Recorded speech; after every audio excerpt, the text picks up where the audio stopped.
Wow, wow, wow. That's a great way to end it. To see that. So I want to start saying that's my favorite. That's one of my favorite AMVs because it really captures what I love about AMVs, which is taking something, an existing property, and just meshing it into some strange monstrosity in a combination of music and other media. I love that AMV so much. Anyway, hello Oinkers. You were first outside of Stream Elements. Hello Yellow Ring. Hello Hi, you're not new here. Ray with the guitar. It's such a good one. And now we're gonna get old Yam Suki in here. Hi. How's it going? Hi. Sorry, I had your stream on. No, you're good. You're all good. You're all I was good. like, there's 2 counters. No, yeah, there's mini me's. If you're watching my video, exactly. That's the one. God. But yeah, I really love that AMV a lot. That's good. Yeah, they have 3. Oh really? The first one and the third one are good, but I think the second one's the best, honestly. I've seen the first one. I saw it. I think back when it came out. I love it. I did not mean to blow your mind. No, yeah, but Jack is definitely Kaoru. Yeah. Because they're the one who's leading you astray. That explains everything, actually. It explains him being Steve Minecraft. Exactly. Oinkers gifting a sub to Hi. Wow, look at this. Oh my gosh. Aww. And Oinkers subscribing themselves. Oh my gosh. You know what that means, everyone. I keep forgetting to pull this up, but it's time for a little bit of a wheel action. Wheel. We get action. Yeah. Wheel. Yeah. It's wheel time. It's the wheel time. Okay, perfect. Let's get this up here. What's going on, Did you ever enjoy yourself some Wheel of Fortune? You know what? Honestly, not that much. I would usually go for Jeopardy. What? Yeah. I loved Jeopardy when I was a kid. I wasn't a fan of Wheel of Fortune as much. I can't stay here. Hey, you can't leave. You can't leave. You're in this forever. Spin the wheel. This one is for the Hi gift sub. Oh, meow. Meow. That's for you, Hi. Good job. Thank you, Oinkers, for supplying Hi with the meows. And this one's for Oinkers. Let's see. Ooh, you. Whoa.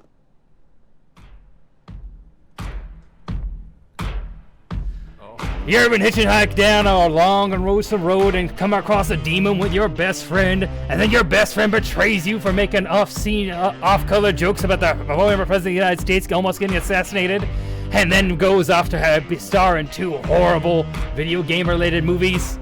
Well, that's what it's like to drive a Ford F-150.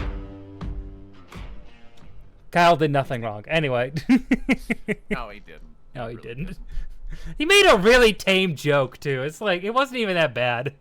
I mean, even if you're worried about the PR, just talk to the guy. You've been friends for how long? Something had to be going on behind the scenes. I'm pretty sure some executive or something in one of the movies that Jackson was like, hey, you either cut this out or, you know. An ultimatum, one of those. They do that to people in Hollywood. Yeah. You cut this out or we kick you out or something like that. I don't know. Yeah. That's what I'm assuming happened. What do you think about Bleach? I haven't seen any Bleach. I'm sorry. I need to watch some eventually, but I have not seen any Bleach. Yims, have you seen Bleach? Seen the first season. Okay. Yeah. Well, there you go. I do want to watch I do want to watch it. You know, because it's got a legacy for a reason. You know, I mean, Naruto isn't great, but it has a legacy for a good reason. You know, there's something engaging about it. One Piece is one of the best manga ever, so I definitely should try to give Bleach a chance, but I just haven't yet. Back when Bleach was like big. Yeah. The people who were into it were like, kind of like, you kind of made the right choice stopping at season 1. It gets very different apparently. Okay. But I don't know if necessarily that's bad. I listened to all my friends. They were like, you probably won't like it. And I was like, okay. That makes sense. Plus, it's long. It is long. That's the thing that's really like. There's 2 anime right now that I really want to watch, but they're both really long. One of them's Gintama, and the other one's Bleach. God, yeah. And it's just like, have you never seen I haven't seen Have you ever seen Gintama. Gintama? I've not seen any Gintama. Yeah. Oh, And I know I need to watch it, but I just haven't set the time aside to do it yet. That's fair. Yeah, Jack said they're still friends, but the band will stay on hiatus until the time is right. I just, it's just such a cowardly move. I'm sorry. Like, why do that? Why do that? Anyway, I'm sure the thing with Gintama is I'm sure I would love it. I just haven't seen it. You will love it, yeah. Yeah. When you get around to it, it'll be. It's like it's one of those ever-present things. I think it'll age pretty well. I mean, there's some off-color jokes, but not enough to make it. Yeah, it's a Shonen Jump anime. It's a Shonen Jump anime. So I'm not too worried about it. You know, I know I feel like I'm gonna enjoy it, but I haven't been able to set aside the time for it. A few things to start off the stream with. First off, we want to welcome in Yume into the stream. I got my Yume Suki shirt on today. I've been actually wearing it casually for the past couple of days. Oh my god, I just wear it for stream. So that's a well-worn shirt. Hell yes, it is. I wear this shirt a lot. You can tell, but it's really comfortable. You should go buy it on Yume's store at Fourth Wall. If you go buy. I'm gonna shout out. You've advertised my shirt more often than I have. I'm really bad at advertising. Oh no, I am too. I haven't put my shirts in my videos. Like I've done it like once, but like I know I need to advertise more. It feels weird, right? It's hard. I don't know. Like first thing says finish filler. Yeah, it is hard. It is hard. I've seen good stuff from Gintama, but they had a filler segment explaining anime filler. It was great. Okay, they used every filler trick in the book to explain fillers in real time. Kind of like a Boruto type situation. You mean, Oinkers, I'm assuming you mean with, is Bleach like a Boruto type situation or Gintama? Oh, I see what you mean. I'm assuming maybe Gintama has a bunch of filler. I wouldn't be surprised. But anyway, but yeah, so, Gintama, okay. Boruto? Do people like it? Some people do. There's online at least, there's a lot of people who claim to like it a lot. I don't know how many people that are just trolling and toxic, but people claim to love it. I don't know. That's fine. You know, whatever. Hi loves it. There you go. I haven't seen a lot of people enthralled with it, but it has its audience, you know, and it's all good for them. The manga stuff is pretty solid. I'm sure it has something to it. This is not for me. I need to watch Shippuden. I haven't even watched Naruto Shippuden. Anyway. Getting back on topic, currently there's 2 shirts coming out that are still in progress right now. One more from Izzy and one more from Gobi. We're gonna get the Narutasha shirt in here soon. I'm really excited for that. In October, I'm gonna be trying to do a long stream. I don't know if it's gonna be a 24-hour stream or just like a stream marathon.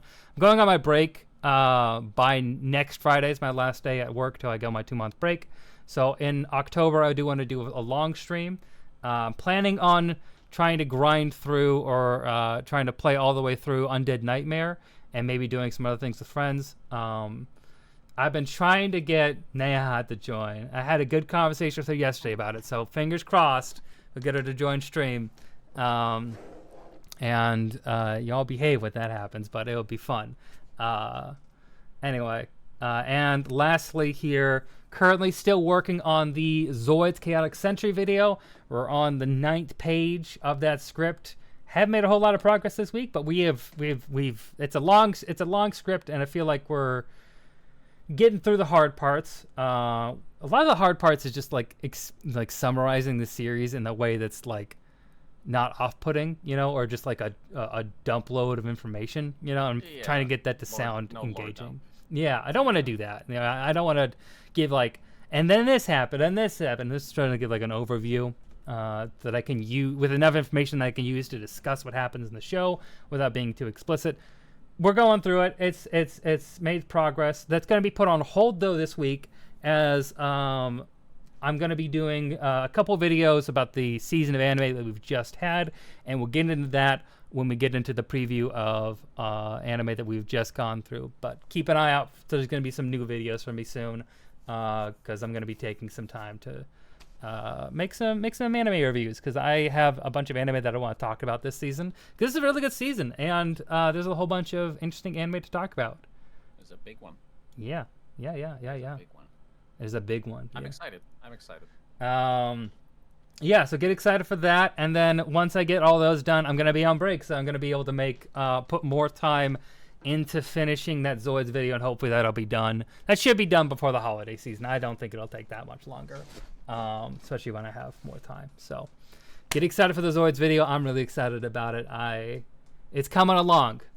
Good. Anyway, Yume, Yes. do you have anything you want to say before we start going into the summer recapping the summer anime and then previewing the fall? Before that, no, I'm ready to recap this. Perfect. I'm in it. Then Actually, no, I do have one thing. Okay, go ahead. Most of the shows I was watching, I haven't finished. I think I finished 2 of them, but I'm like halfway through. I think like 5. If you're in it, that's all that matters. Yeah. Also, I'm gonna share my OBS screen with you, so you can just see everything that I'm looking at. I can see everything. Wow. Okay. I had Kakashi on here to protect King last week. So there's Kakashi. Put my head on Kakashi. Oh, yeah, I can do that. Hold on. Hell yeah. Put Kakashi right here. I already told you I'm not David Bowie. Nope, nobody's gonna get that. They should get that. It's a good one. I like that reference. Thank you. Only you and Yosh get it. Yeah, that's for all of you who don't know, there was a no. There we go. For all of you who don't know, there was a series done by oh my god, why am I blanking on his name? Little Karibo, the guy who did Yu-Gi-Oh! Abridged. He jokingly made a Naruto Abridged that was both a parody of the actual Naruto Abridged that was ongoing, that starred Masako X, and also just his own kind of way to take the piss at there we go. His own way to take the piss at Naruto. Really good. And really good fan dubs animation. in general. There's a lot of jokes at the expense of all fan dubs. Yeah. There's a lot of like inside. I think a lot of more inside baseball kind of jokes. But I was about it. I loved it. There you go. Now we got Yume Kashi here. I'm gonna use my what's it called? My Sharingan. Sharingan. Thank you. I was trying to remember how to say it. Sharingan Eye. Yum Yam's Sharingan Eye. Mangekyo in the eyes. Anyway, all right. So, want to briefly run down what we went over last season here. I still have the tabs all open, so we'll preview all these really quickly and just go through some of the anime that we highlighted that we wanted to watch, and we'll talk about them really quick if we got to it, what we thought of it, and all things thus like. Okay, starting off with Machine, Too Many Losing Heroines. I watched this series. I'm current in this series. This is the series that when I'm sitting down to catch up on my weekly anime, this is always the first one that I watch because I really love this series. Honestly, have you given it a shot, Yume? Not yet. Yeah, I really enjoyed this. The first song in the AMV intro was the first outro for this. This actually has like 3 outros now. They've been switching it up during the season.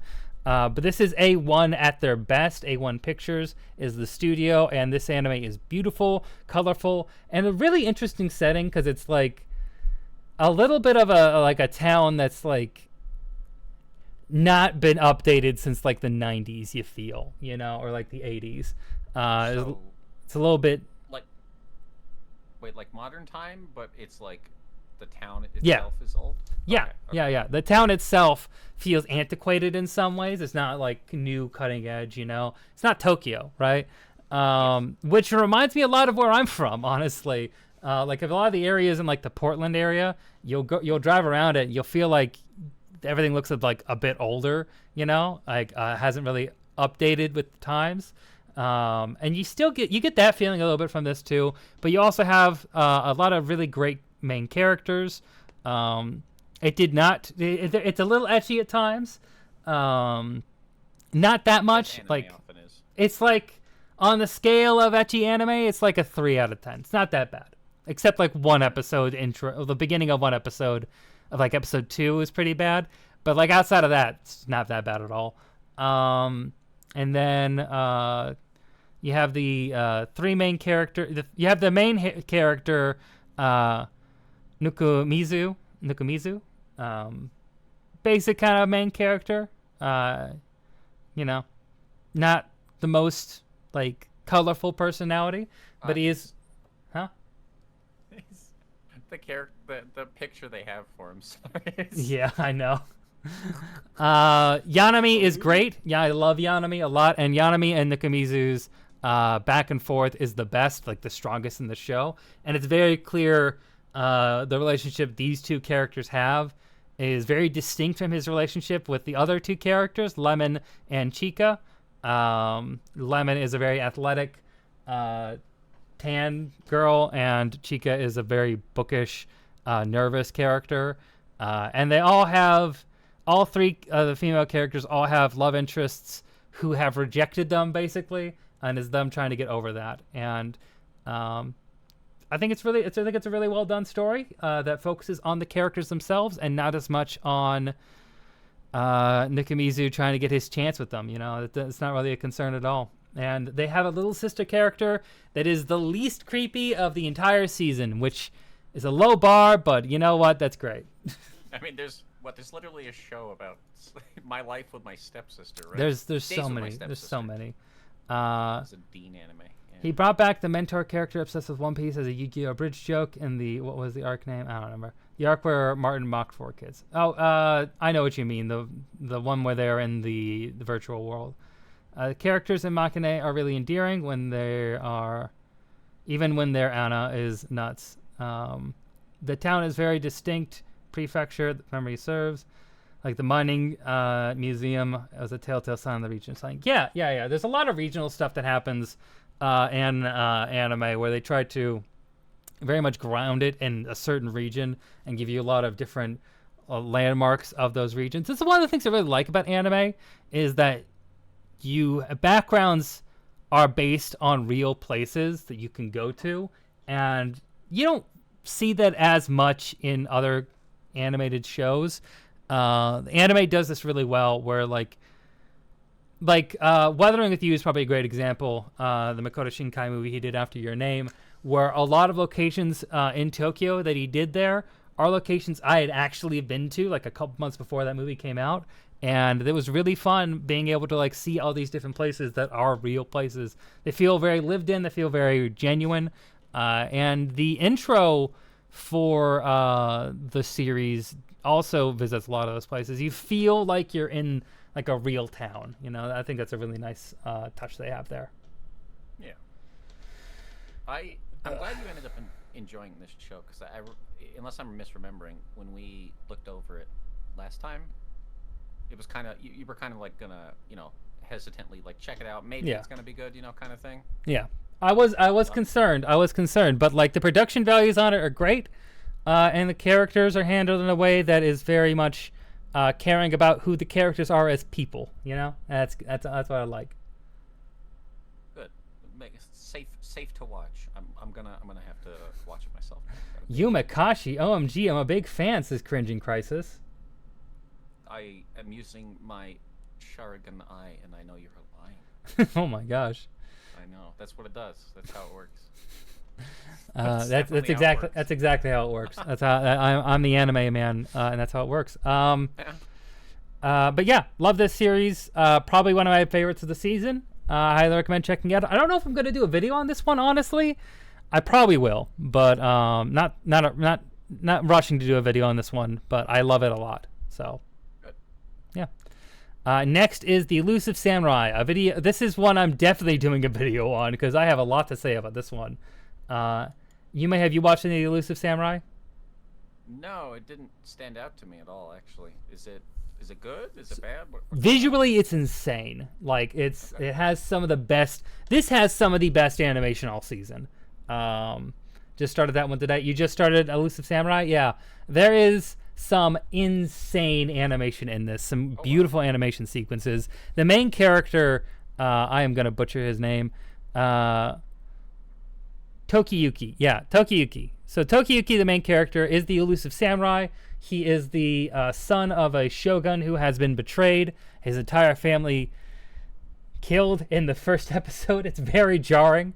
And then his whole deal is that he is really good at evading people, and the animation behind it's beautiful. Like it's a lot of animation of him being able to run, jump, dodge people, and it's some of the animation I love the most, which is just like the ability of characters to move in spaces. Some animation that always really appeals to me, and there's some really great focus on like how a character like that can utilize that to fight, and then also all the characters he comes along. Style is banger. It's by Cloverworks. Cloverworks again. This is Cloverworks trying real hard. They are going hard on this one, and the tone is really strange. That's the thing. That's the biggest thing. Is the tone is strange. I feel like Cloverworks always hits the mark with visuals. I mean, even Black Butler.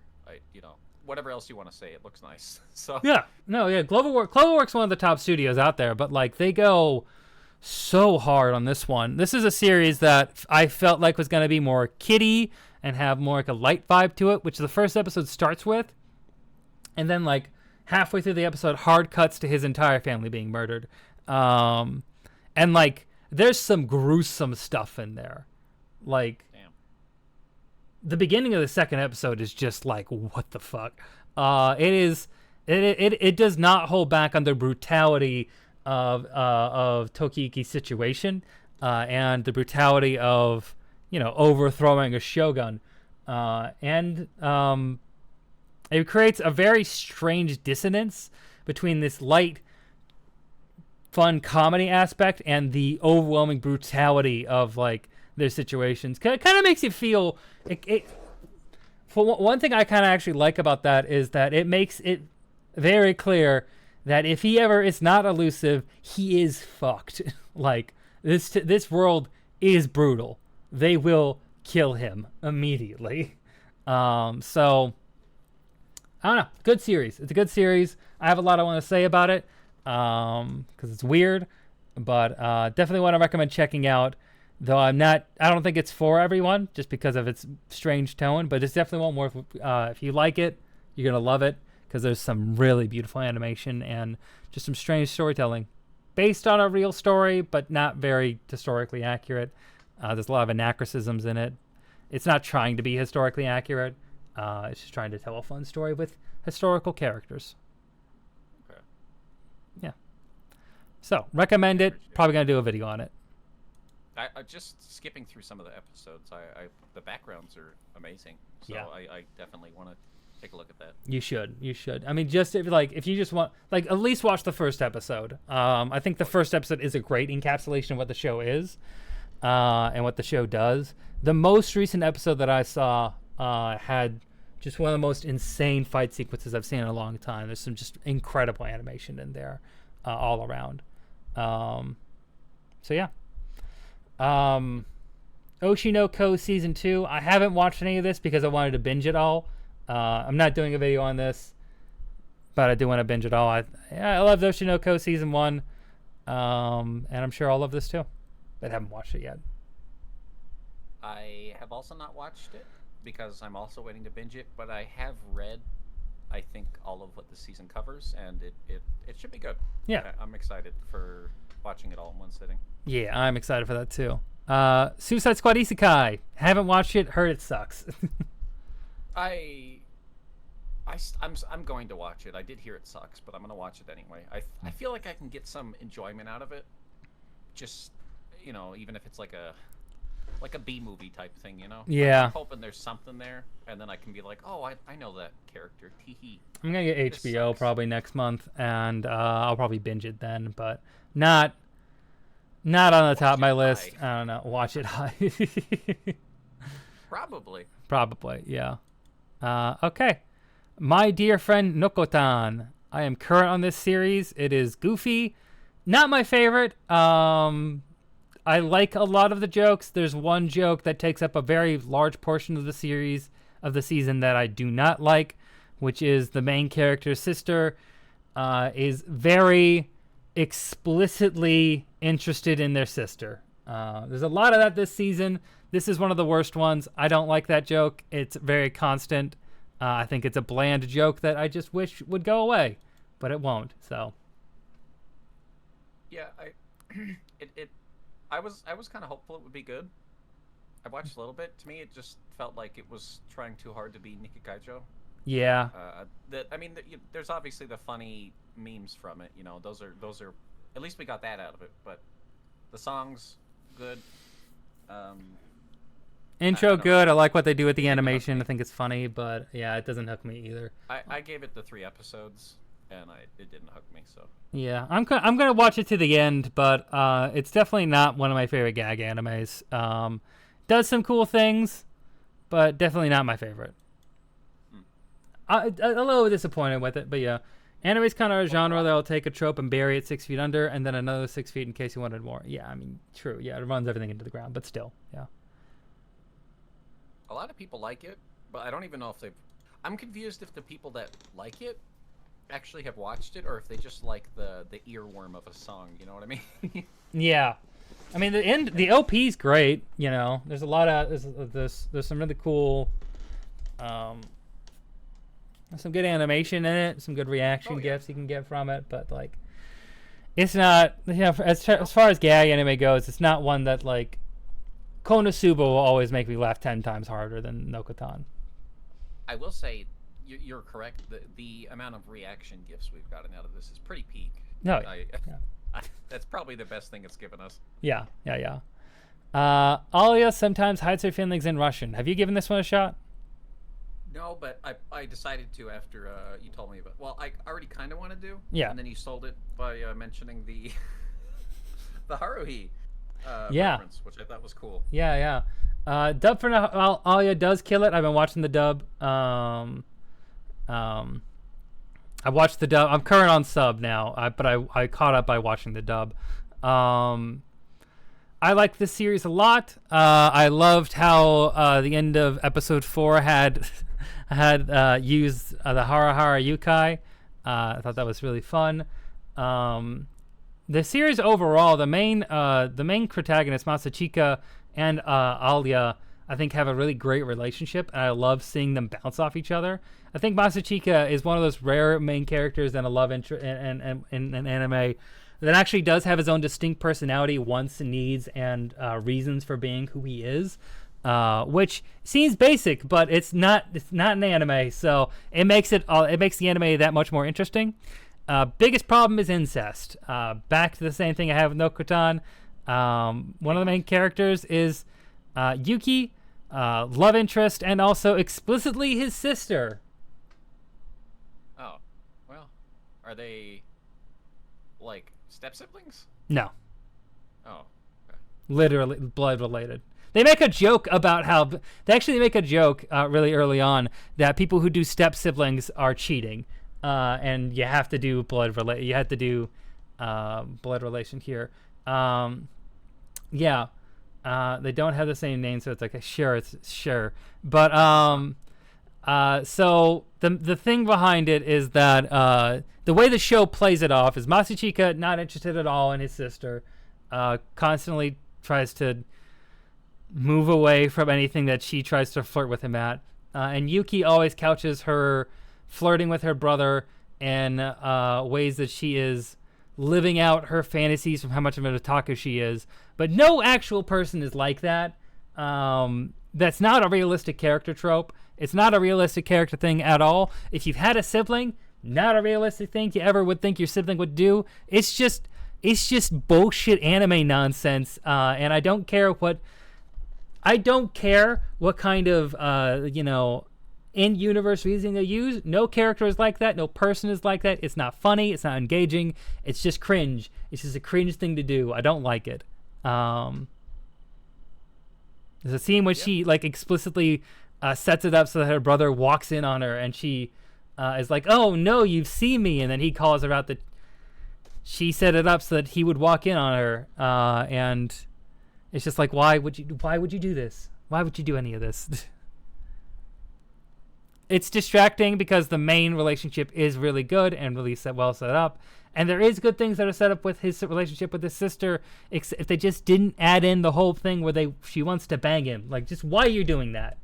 Why? Who is it for? I don't know. The trend must be growing. It must be like a growing kink in Japanese society, I guess. It must be. There's a lot that have it right now. I don't understand it. It's just so gross. The protagonist gives me the same vibes as Rascal Does Not Dream. Yes. That protagonist. Yes. Is he the same kind of? Oh, I'm gonna love this show. Okay. That's a great pull. It's a great pull. He is very similar to that. He has his own personality, his own will. You can feel that he is an active, dynamic character in the story instead of letting things happen to him. I really enjoy Masachika. I think he's a really good main character, and it's interesting learning more about why he is the way that he is. It's just unfortunate that there's so much that there's a whole character that's just an incest joke most of the time. Again, didn't need to be there. There's a whole bunch of things you could have done, but it wasn't that. We can wait for the director's cut and they cut that all out. Okay. Oh God. Anyway, that's it. That's all I got. Not doing a video on it, but there you go. I'm surprised. I thought that was one of your favorites from this season. It is, but I'm not gonna do a video on it because I don't think I could. One of the things I want to do a video is I want to be able to get something where I feel like I can really add something. And if I do a video on Alia, I just know I'm gonna have to talk a lot about why I don't like the incest stuff, and I don't want to deal with incest defenders in my comment sections. Yeah, fun comments. No. Light novels are always the worst, not gonna lie. You're right, Nia. You're right. You're so right. Anyway. Shoshumen, How to Become Ordinary. Love this anime. I love this anime a lot. This is an anime that me and Yume, when we first watched the trailer, we felt was going to be cinematic, and that has definitely lived up to expectations. The way that they depict... the anime is a lot about the main character, Kobato. It's a lot about him trying to deduce what's going on around him from early in the season, a lot of very mundane mysteries, to later in the season, things that are more complex and consequential. And the way they visualize that and the way that they interpret it is really... is very thought out, very well done, always engaging, never leaving you like watching people just thinking and talking too much, always like changing the scenes, changing things that are like replaying scenes and how they think would have gone. There's a lot of effort and thought put into camera placement, camera movement, and framing that you don't see in a lot of anime. So it does feel very cinematic in a lot of ways.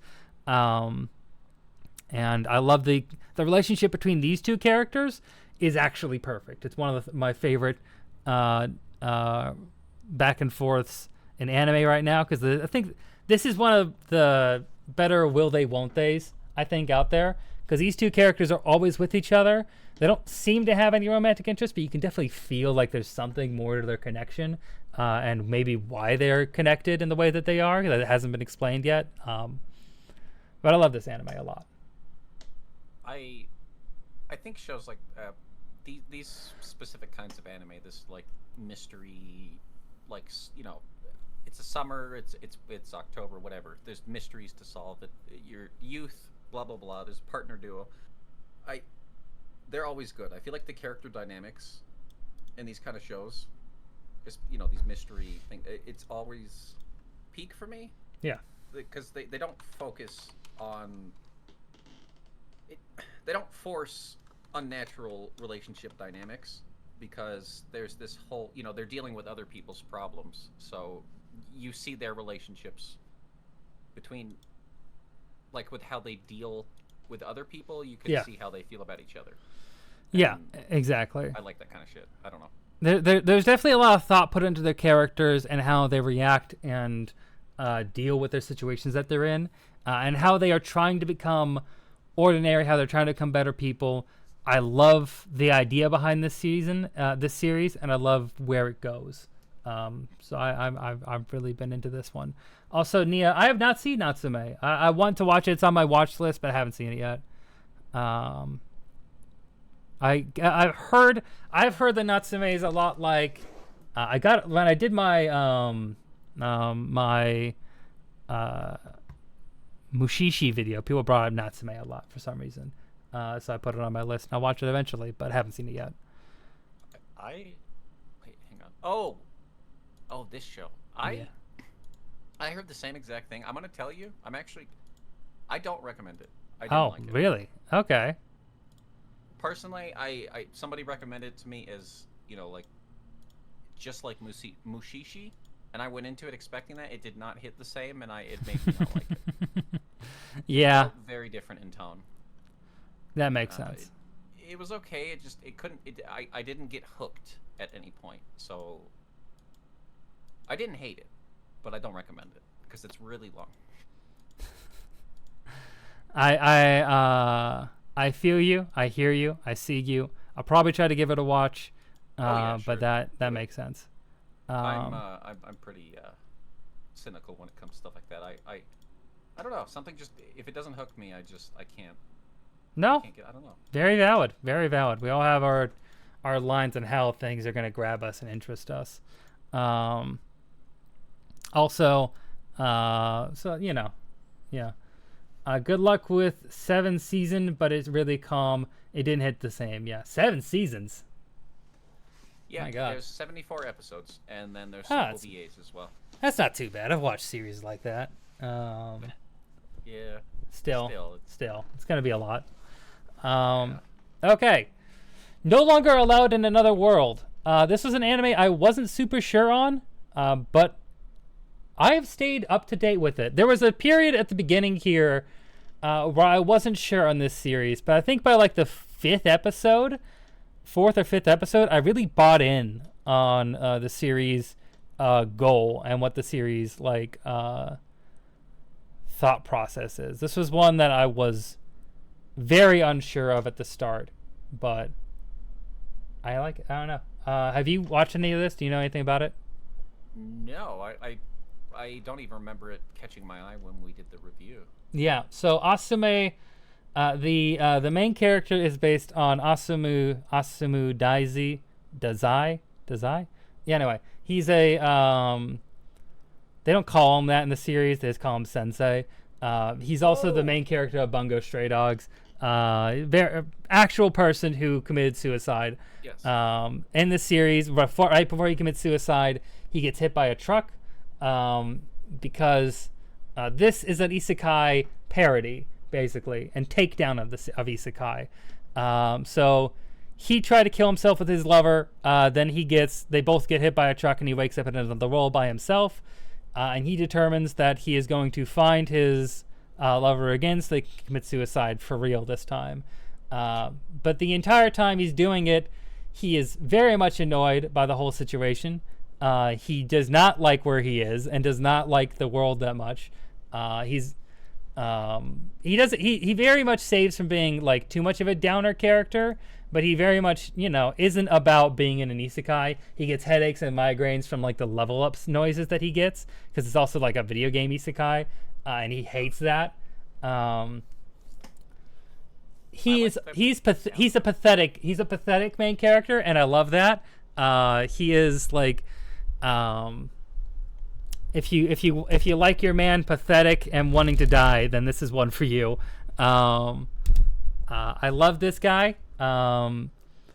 He has situations where he will become interested in things when he finds like unique stories that he is inspired by as a writer, and basically it's about this. The main thing about it is there's this isekai world that has a bunch of other people who have come to another world, because like this world has a service. Basically, a truck-kun is a service where this world will send truck-kun to run people over whenever they are miserable to send them to a new world so they can get a new fresh start on life. And this series really takes on like why that's kind of a bad idea, because all these people come to this world, get a cheat skill, and a lot of them were not well-adjusted people and should not have ultimate power. And it's a very interesting takedown of that. And this character kind of pointing that out and trying to correct it in ways, but like, he is the definition of a passive character. He gets dragged around in a literal coffin everywhere he goes by his party. It's very interesting. It's a very interesting series. Took me a while to warm up to it, but once it clicked for me, I've been really interested in what they do. Animation isn't great, but it doesn't need to be. The writing is really strong on this. The only thing I want to say is the main character, from the sound of it, reminds me of Zetsubo Sensei. Zetsubo Sensei? Oh, Sensei. Right. Yes. I know what you mean. Yes. Yeah, we brought that up when we originally were going over. Yeah, he just constantly wants to kill himself. I don't remember that. Okay. It was months ago. I don't especially remember. Okay. It sounds cool. I don't know. I'll check it out. I have completely forgotten about this. Yeah. If you make it to like the 4th or 5th episode, I think that's where like it really like the point of the series starts to click into place. Like what the goal of this series is. I think it needed that for me to really click in. The World 2 episode is kind of sad, what little I've seen. Yes, it is. Because this series is not the most optimistic about people, but it makes it really interesting. It makes really interesting points and a really interesting analysis of the world. That episode's really good. Like, it's some intense shit. Is it to the point of like what's the term? People. Is it like humanity is doomed kind of shit? Or is there some... not that bad, but it does get at the kind of it does get to like how people are not black and white. People are not they're not always going to do the good thing. They're not always going to do the honorable thing. Even people who you think are innocent are not so innocent. They're all still people. I think there's some interesting things that the series tries to do. And I think this is one that I'm going to be watching again. And I might do a video on this one, honestly. I think it's interesting enough to do a video on because I like talking about it. Yeah, the World 3 episode really does highlight it. Yeah. As Dazai being Dazai, yeah. Good series. All right. Okay. Boop. I'm sold. That's not, but yeah. Yeah. I did not watch Pseudo Harem. Did you watch Pseudo Harem? No, I didn't. Just not enough time of the day. Didn't really care enough. I didn't care enough to see if it was fine. Yeah. I just... Wisteria, Wand and Sword. This one's surprising. I'm gonna do a video on this one. Yeah. This has next to Elusive Samurai is chock full of just insane animation. The studio behind this, hold on, there's two, Octus and Bandai Namco Pictures. What have they done previously? Girls in Panzer. No, I'm looking at Octus because I think they're the main ones. Okay. Bandai Namco, I'm pretty sure, is probably more of a producer in this, but yeah, this is I don't recognize almost any of the series that they've done, but this series is insanely well animated. It's basically Mashal except serious. And I'm gonna do a video where I compare it to Mashal on why I think both of them have unique things to offer. Wisteria isn't the most like original anime. There's a few different tropes from other anime in there, but a lot of shonen aren't that original. Let's be real. What this anime does, it has really great, really well paced, insane animation, really well directed. Cannot stress enough, insane animation. And I like that the character's a bullied character who acknowledges how much he despises people who bully him. And is still a kind and friendly person, but he is a kind and friendly person who still is like, yeah, I fucking hate the people who bully me. I think they're pieces of shit. But I'm not gonna act like an edgy person about it, you know. Not gonna go Revenge of Healer on them. Yeah, exactly. He's not gonna redo over healer on these people. Redo, Yeah. He's fucking make a lot of game. Yeah. Really interesting series. The character designs are pretty cool. Taking a second look. Yeah. There's just it's really pretty to look at. I'm gonna be real. It's just like at least for that alone, you know, it's a really good series to check out to see what they can do. Because the main character Will, he uses a sword. He's the only one who uses physical combat really in a world of magical combat, and the way that he synergizes with his friends, and the way that he is able to maintain himself in this world where he is not able to use magic in a magic school. I think it's a really different take than Mashle, but like a very it's very different, but also interesting because Mashle is a gag anime more so, and like they just do it because they're absurdly strong, and Will is just given opportunities to show off what he can do and how he can manage himself against other mages and prove himself in this world, where he's more of an underdog character as opposed to Mashle, who is more of a Saitama character where they're just everyone's going to underestimate them and they're just going to blow through everything without any care. So two characters with very different vibes, but very similar stories. I like this anime a lot, though. I'm going to cover it. That's surprising. Okay. Yeah. That's the I'm surprised too. Surprised me with liking something. I'm surprised too. I'll be real. I did not think I was going to like this. I thought this series was going to be like. We watched the preview of it, and I thought that the series would be like, oh, quite generic. Yeah, cool fights. Maybe that'll last for a couple episodes, and then it'll go back down. Nope, she's just sick the entire time. Very surprising, but I like it. It's nice to be nice, but my evil ex-boss who tried to ruin my life, no, I refuse to ever be nice to her or respect her. She's a monster and she sucks. Anyways. I'm sure they suck. I don't know anything about that though. I'm sorry, Yellow Wing. Anyway, good series. All right, Mayonaka Punch. It's about vampire YouTubers. Did you watch? Okay, here we go. Did you watch the vampire YouTuber series? Mayonaka Punch? Yeah. A little bit. I'm That's caught one of the up. ones I did 3 episodes. I'm not caught up. I'm caught up on this one. Okay. Yeah, I like it. I like it too. I like it a lot too. I like the dynamic between all the characters. I think they have an appropriate level of silliness and ridiculous between all the vampire characters, and the main character, Masaki, is very relatable as a YouTuber who becomes a behind-the-scenes person. Very accurate view of what it's like to be online, I feel like, in a lot of ways. And you know, it's glamorized and over I think one of the interesting things about it is the series is like they have a goal of reaching 1 million subscribers, and the thing that I think makes it work is that the main character, Masaki, already has an experience with a big YouTube channel, running a big YouTube channel. She already knows what she's doing, right?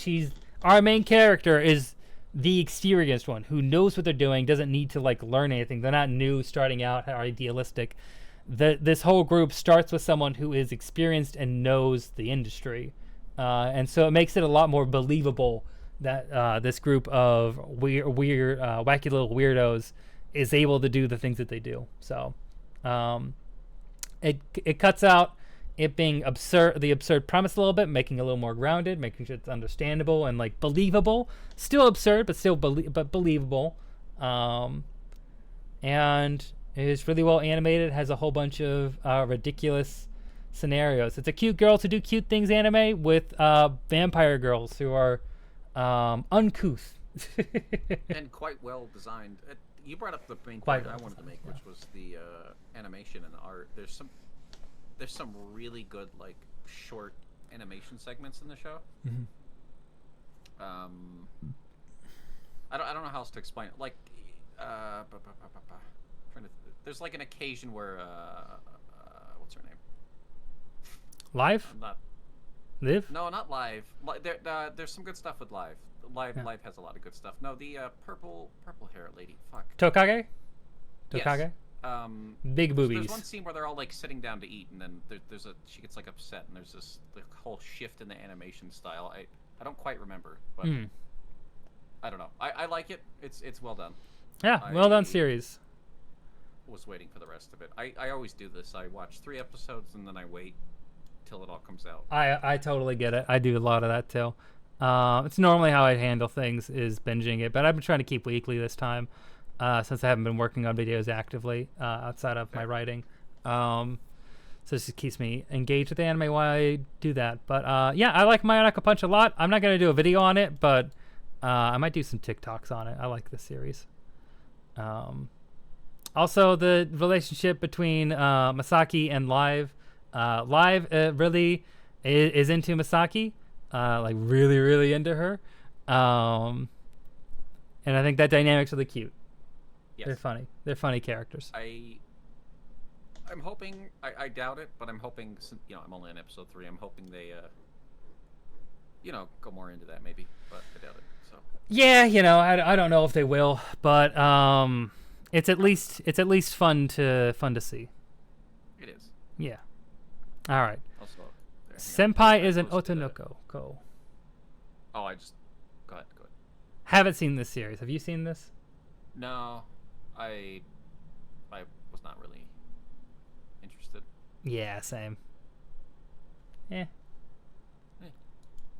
All right. This is a movie. Hasn't come out. I'm gonna remove it from this list because we haven't seen it.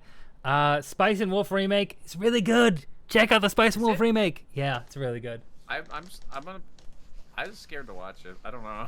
No, why? No, go watch it. It's great. It's also like 20. How far into it are they? 23 episodes. You start binging it now, you're gonna be caught. It's gonna the rest of the series is gonna. 23 already? Yeah, the rest of it's gonna be out by the time you catch up. So I'd say I think it's when you should start watching now.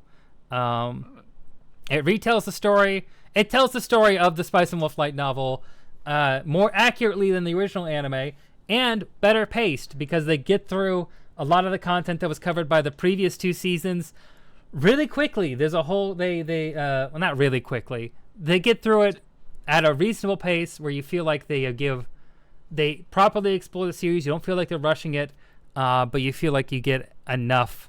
You get the full story of what was covered by the first anime, and then also it then goes into new stuff. And I like the new stuff a lot too. So, the recap is it? I'm hoping it's more detailed than. A lot of anime it's pretty bad. A good example is Brotherhood, recapping. More detailed than Brotherhood.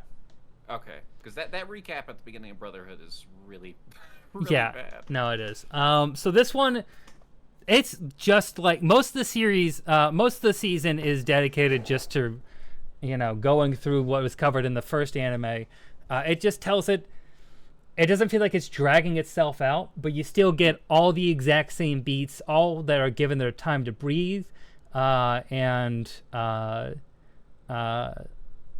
feel out. You actually get. They still feel the weight's all there, the feelings are all there. It just is the pacing is tightened up because it doesn't need to fill because it has more things it needs to do. So it just feels like it's tighter. Okay. Yeah. So because the previous one, you kind of felt like it kind of wasted time a little bit at points. Yes. Which is good for a nice chill atmosphere. But this series just tightens up that story a bit so they can get through all that and also cover one more arc that we're in right now, which I'm really enjoying a lot. I'm really curious how this one concludes. I like this remake a lot, and I'm really excited for more. I love Spice and Wolf, and this is a great adaptation. Really well animated too. Yeah. Excellent writer. The one thing that's weird, I brought this up. I've been bringing this up a few times here. There is one thing that happens where Holo is very pale, like kind of like in a way that you know how like animes have been doing this thing where like characters feel whiter than No, previously.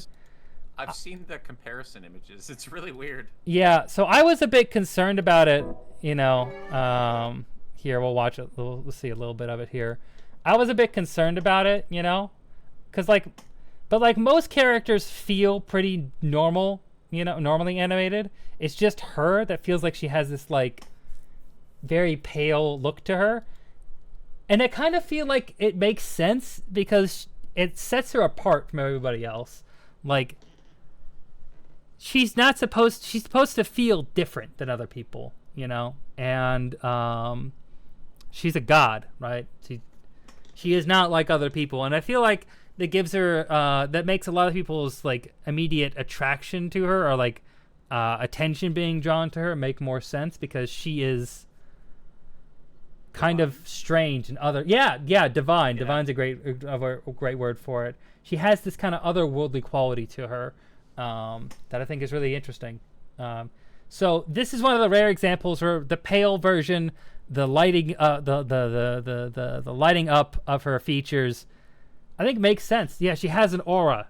Yeah, she's too white. I think I don't like it, but I get what they're doing with it. I feel like what they're doing with it is that aura, that.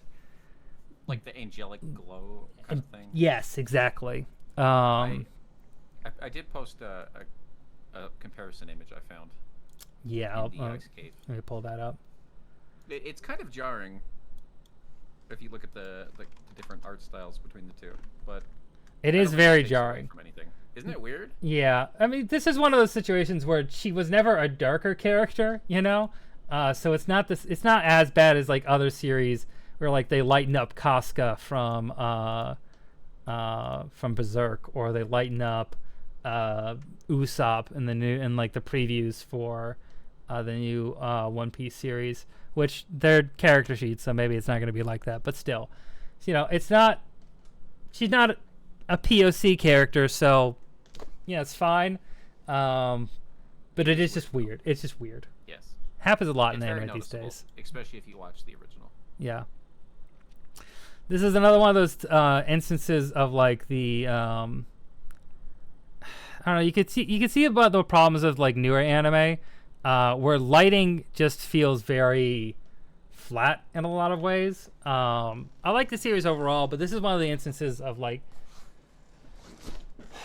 I have liked a lot of the technical ability of newer anime to be brighter or glow or have their own different kind of like shimmer to them that a lot of older anime couldn't achieve, or like at least mid 2000s anime couldn't achieve.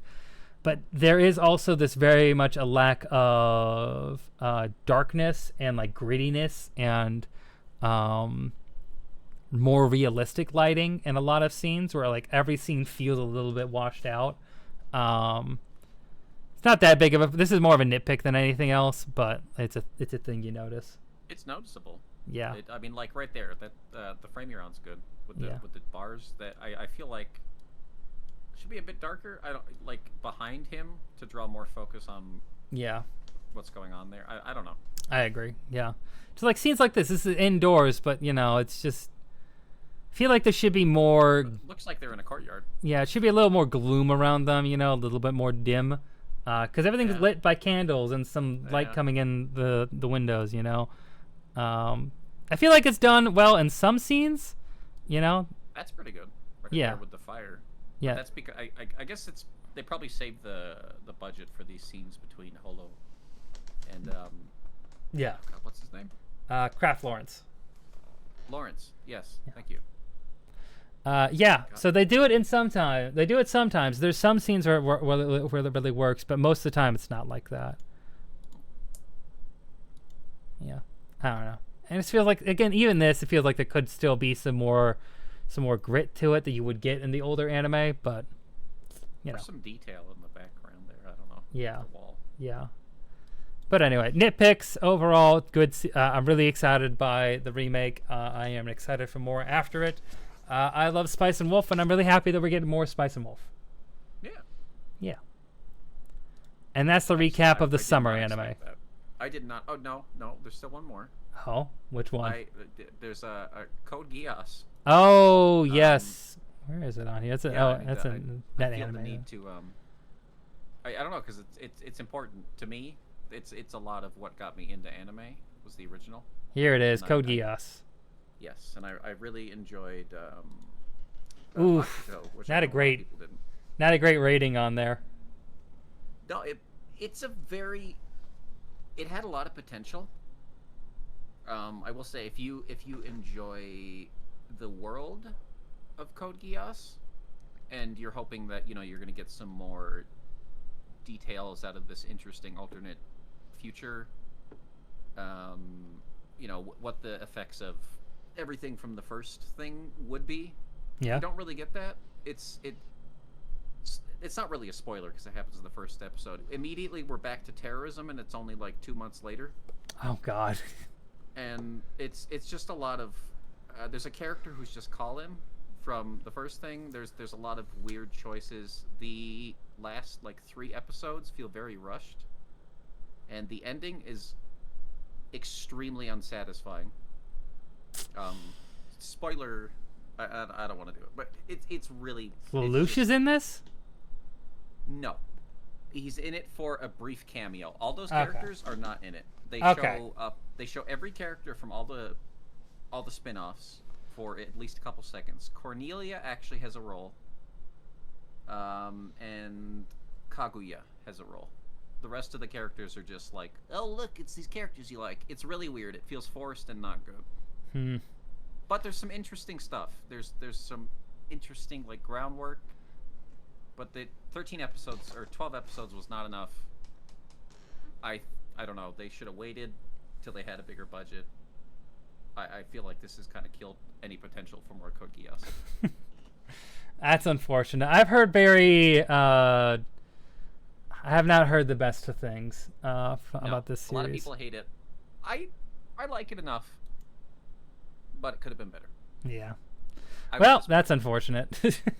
Yeah, it is. I was hoping I would be, yeah, ranting about how great it was, but c'est la vie. C'est la vie. Okay. What the fuck is all this?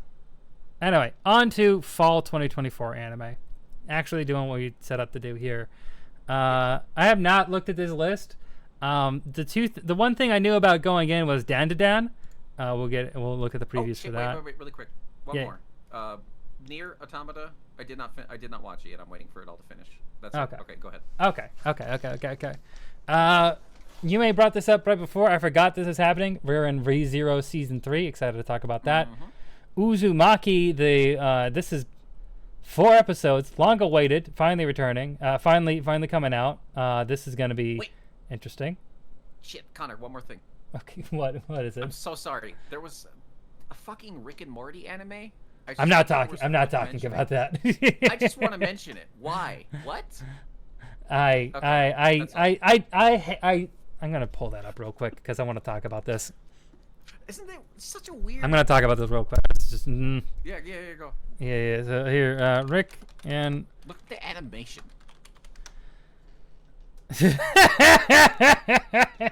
It's not good. Look at the reviews on this. Woof. Look, I like Rick and Morty. This anime is just, there's some cool. I hate the art shots, style. I hate the art style yeah. so much. I hate it so fucking much. The art style works in like two frames I can think of, and in the opening, it's kind of okay. But other than that, it's just weird. It doesn't fit. It's not anime. It's not Rick and Morty. I don't know who this appeals to. I don't know. It doesn't look good. It doesn't look good at all. I don't get why they did this. No, it was a mistake. Whoever did this, I hate you. I don't know. This feels very much like a thing. The kind of trope that they're playing on feels like very much a like joke you would make in like the early 2000s. It's like it's Kappa Mikey. Yeah. It's Kappa Mikey. That was my immediate thought when I saw it. I was like, oh, they're doing a Kappa Mikey thing. It looks like shit. I'm sorry. Like It is shit. Don't watch it. I watched a little bit. It's garbage. Not even gonna. That's all we're gonna say about that. Fuck you. Anyway. Yeah. Okay.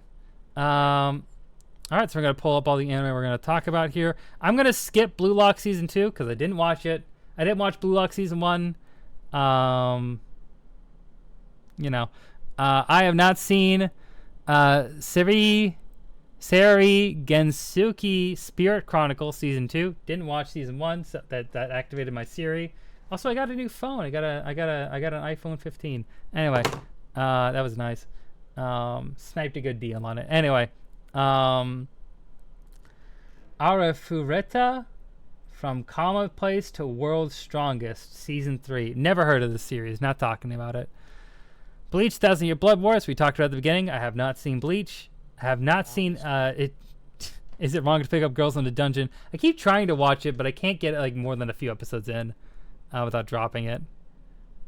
There's a lot of fucking sequels here. Oh my god. Mm-hmm. That's this is like the sequel. See, I don't know why it's been hitting on fall.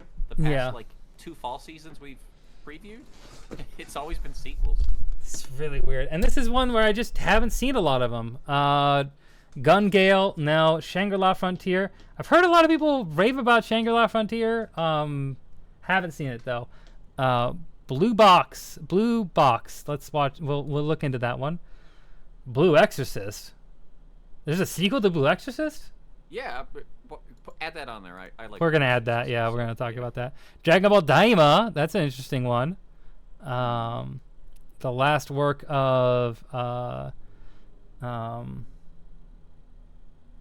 Toriyama. I don't know why I blanked on that name for a moment. I don't know what as a reincarnated instrument I use my appraisal skills. Season 2. No.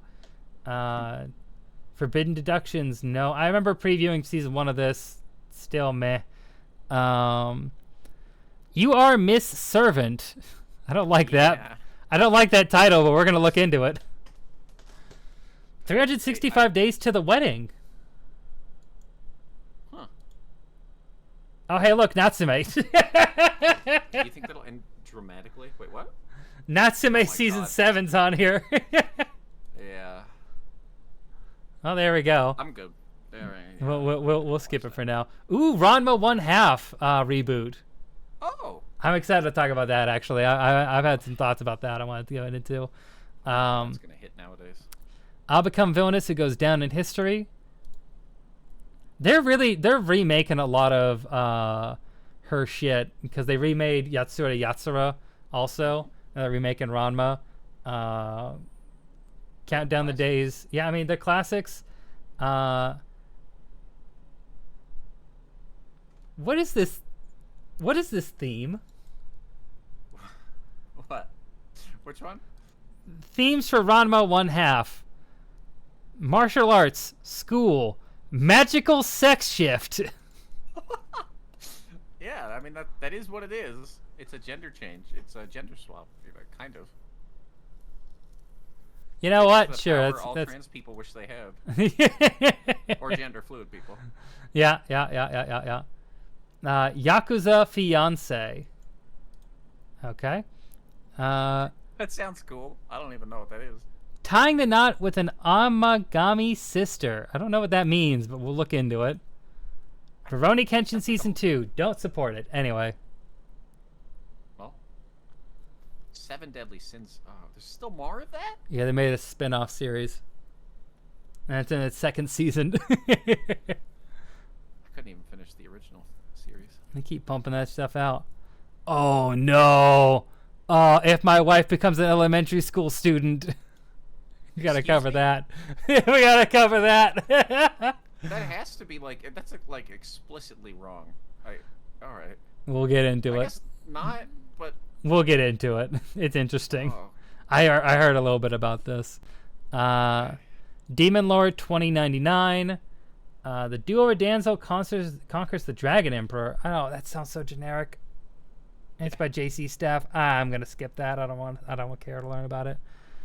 MF Ghost second season. I need to watch the first season of that, but this is a spin-off to it's the 2nd season of the Initial D spin-off series. Yeah, I thought that was cool. It's getting another season. Not Good my thing, but good for that. I watched almost all of Initial D. There's the last parts of it aren't on lines, or not on like a lot of streaming services. I think they're all movies, so I haven't seen that, but I've seen most of Initial D. I like it a lot. Nina the Starry Bride. I put that one in the tab too. That looked interesting, kind of. Yeah, we'll see. Demon Lord retry R. Yeah. It's based on a web manga. Okay. Oh, okay. Okay. Okay. Let's see.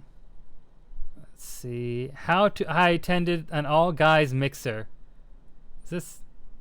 Oh, cross dressing. Interesting. Yeah. Look at that. I wonder if that's going to be done well. Hold on. Chiyuki no undo ni suite. 15th century Poland, a time where heretical ideas led to those who possessed such a mindset to be burned at the stake for their beliefs. Rafal, a child prodigy, is expected to major in theology at university, the most important subject at the time. However, one day he meets a mysterious man. This seems interesting.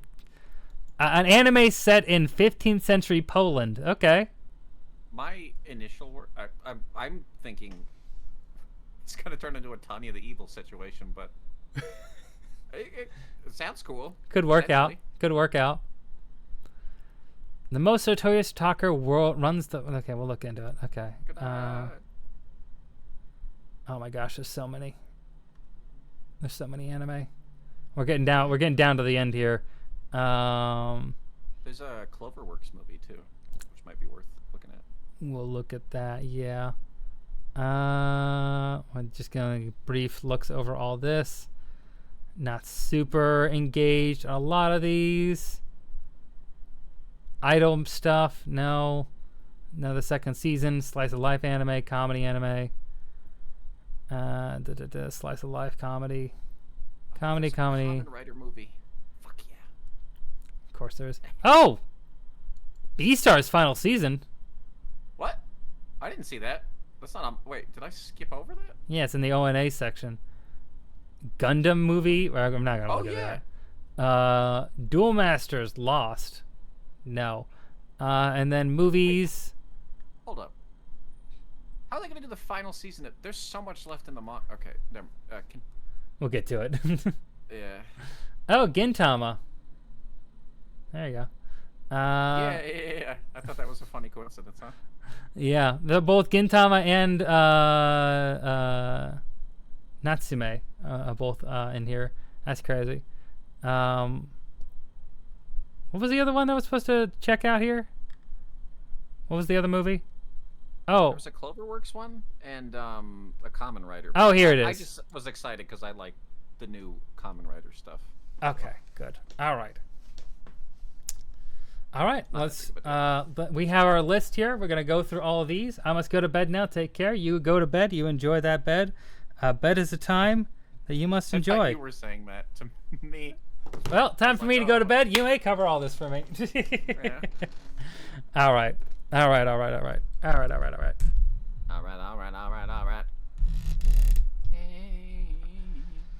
Oof.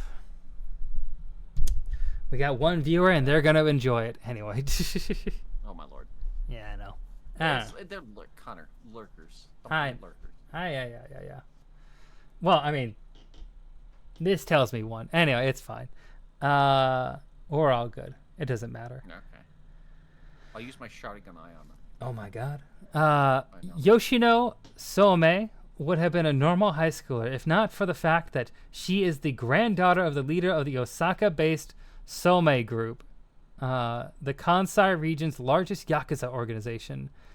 One day, Yoshino hurries home after hearing the news about the unification of Kansai and Kanto's biggest syndicates, the Somai and the Miami groups.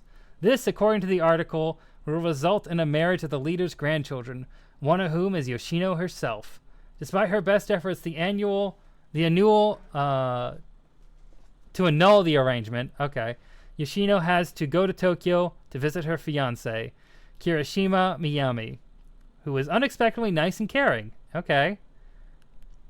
During their first meeting, Yoshino is swept up in the various events and becomes unable to refuse moving to Tokyo, which is why half a year later, she now lives with the Miyami group. At school, she soon realizes that Kirishima is very popular, so her relationship with him garners the hate of his fangirls and subsequently results in bullying. To make matters worse, Kirishima could not be further away from her Prince Charming, since he, after all, was born to be a Yakuza member. It follows her new life in Tokyo that's filled with nothing but troubles connected with the underworld.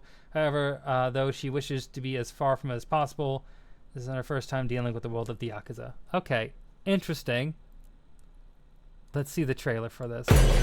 Oh, that was really loud. Yakuza stuff, so I'm already interested.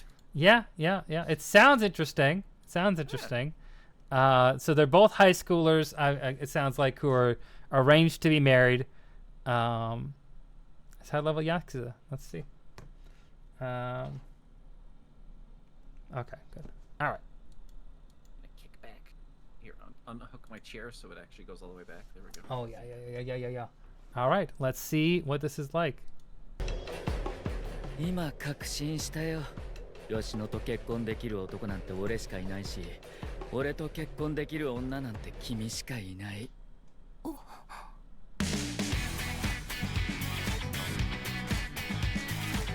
吉野、可愛いな。吉野大好き。おはよう吉野。やっぱり笑って。Okay, so he's a bit of a goofball. Okay. Connor. What? I can't hear it because it's OBS. Oh. Sorry. Well, you're not here. You're not really missing much. Here. Oh, okay. I'll change it though to. No. No. Let's change it. All right. It'll matter for other ones, I'm sure. Okay. Oh yeah. You hear that now? Yes. So one thing I'll point out here, the art style is already very interesting. It feels kind of retro. They have very thick outlines. Very 2000s shoujo. Yeah. It makes me think of Fruits Basket, like the original. Yeah. Look how thick these outlines are, Jesus. Yeah. That's Especially interesting. there. Yeah, that is interesting. You don't see the shirt here too. You don't see that a lot these days. Interesting. Okay. So it seems like a very goofy slice of life comedy so far from what we've seen. Let's see. 俺がこの世で一番君のことを愛してる。俺以外の男と一緒になってもうまくいかない。絶対に。もし万が一私があんたに惚れるようなことあったら、このまま東京に住み続けたるわ。けど、そんなもんでは。Okay. So I'm guessing this is style. Yeah, she is very stylish. That's one thing to notice. She's got I don't know, it's kind of gaudy, but like it makes sense for her background and because she is also a rich kid. Yeah, she is. Yeah. I like that.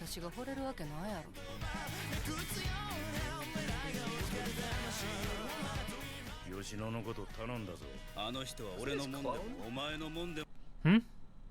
Wait, was he knife fighting with his clone? What was that? No, he was knife fighting with a different guy who seems to be related to her because it's this guy. It seems like someone from her, or maybe one of her childhood friends who's a member of her gang, is trying to fight him. They just look similar. I see. Yeah. That's probably intentional. Okay. Yeah. Yeah. Okay. Interesting. 可愛いからってこうてたら成長しきった時に食い殺されんで。あんたと一緒に暮らすんも別にええかもな。僕はソメイヨシノに用事がある。俺には吉野がいればそれでいい。Huh. I want to watch that. This seems interesting. Not exactly what I would have expected. I like the art. The art style is definitely very eye-catching and different. So we'll leave this on the list here. I think this is one we're gonna probably check out. Who is it by? Studio Dean. Really? Yeah. Interesting. Yeah. It's a seinen anime. I kind of figured it might be shoujo, but it's seinen. Oh. Interesting. Okay. Interesting. That's not the vibe I got.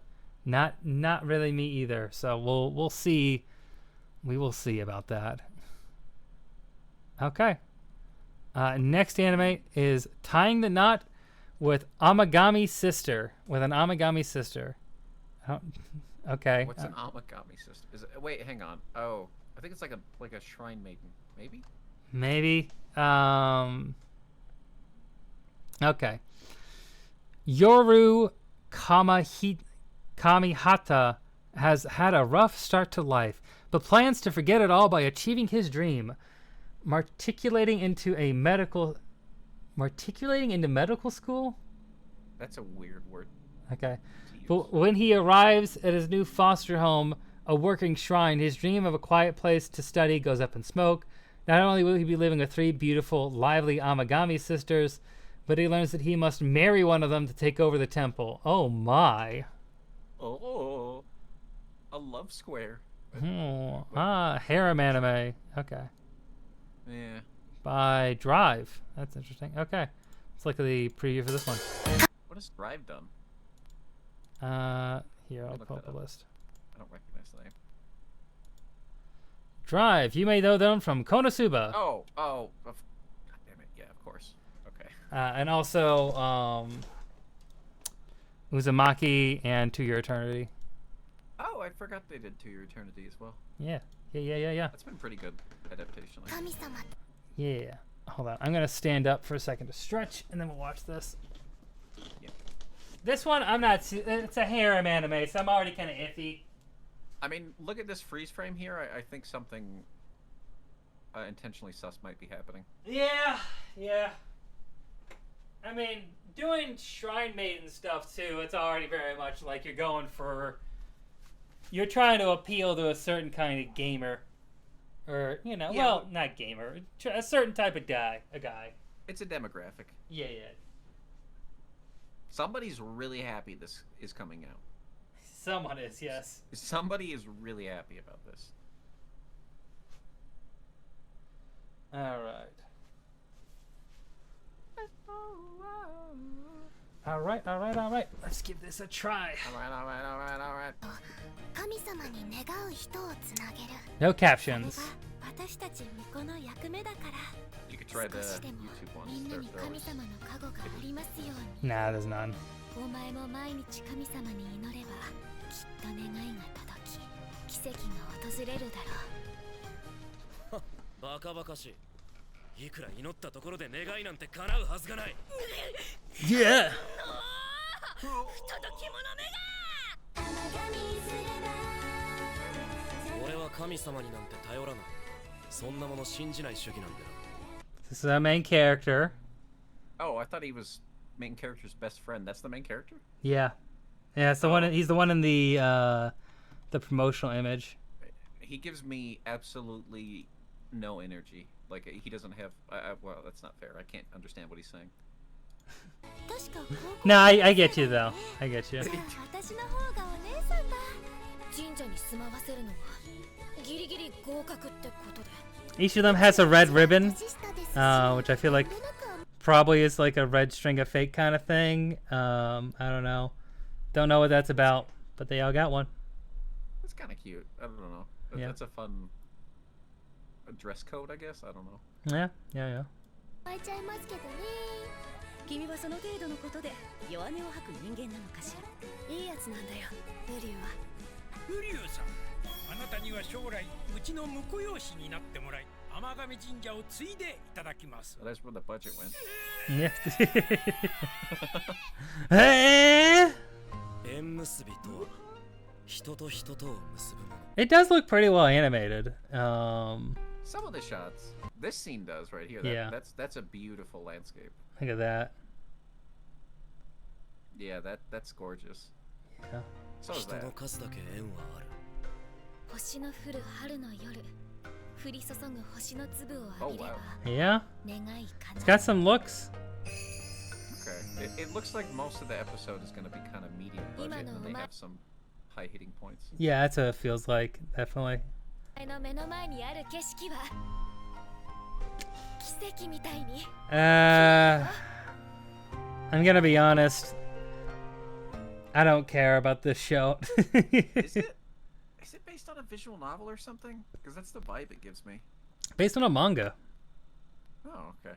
Weird. Feels like it does definitely feel like a visual novel kind of thing, but Okay. no, it's manga.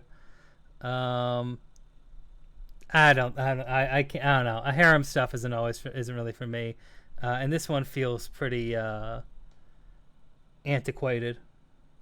I might check it out if I see a lot of people going, "Hey, this is pretty good." Yeah, definitely one like I'll keep an eye on what people say about it, but I don't know. I don't know. It's pretty, so that would be the only thing that would. There's that you at know, least. Makes me Yeah. think twice. All right. Well, I'm gonna remove it from this list though, and yeah. then we're on to if my wife becomes an elementary school student. Oh. Do you want to read the description for this one? Oh no, I don't. You should. Keisuke Nijima lost his beloved wife, Takae, 10 years ago. Since then, he doesn't feel alive and is seen as a gloomy man. The only family Keisuke is left with is his only daughter, Mai. Keisuke wants Mai to be happy, but he has not done anything for his daughter other than providing living expenses. Oh, it's like a Clannad situation. Yeah. The father and daughter's time stopped 10 years ago. They are living in the same house. They are very separate lives and do not communicate well. One day, an elementary school girl appears in front of Nijima's house and claims that she is the reincarnation of Takae. Huh. That's a bad title. Yeah, it is. Yeah, it is. I'm a little interested now that I've read the description, but Yeah. the title's bad. So, what this trailer appeared on Twitter like a month ago. Oh. And caused an uproar because people were like, "What the fuck, anime? What is this?" I had the same reaction because the trailer that was on there did not have any description, and it was a guy basically like with the child wife. And it's like, what the fuck? But yeah, it's the reincarnation of his wife. Let's watch the preview. The setup is good. Very interesting setup. I don't know. Let's watch the preview, see what we feel. Yeah. So. ただいまどこか他の家とも。間違えてないわよ私は新島 I appreciate he's actually a middle-aged man in the way he looks. 人生何が起こるかわからない二人三脚で歩いていこうと思っても紐が切れることだってあるそれが夫婦でしょ事故で死んだのが10年前でしょああ輪廻転生ってやつじゃない今の私も10歳だし少し間違えた方が小学生っぽいかな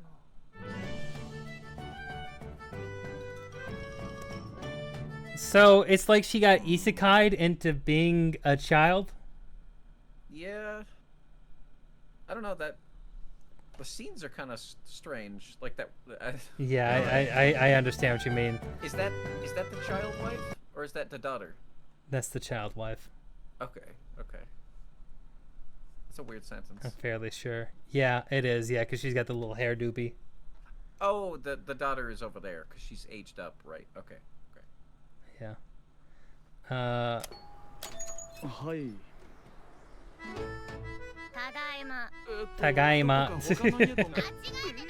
the attitude. 私は新島孝恵あんたの妻 Y の母親人生何が起こるかわからない二人三脚で歩いていこうと思っても紐が切れることだってあるそれが夫婦でしょ事故で死んだのが10年前でしょああ輪廻転生ってやつじゃない今の私も10歳だし少し間違えた方が小学生っぽいかな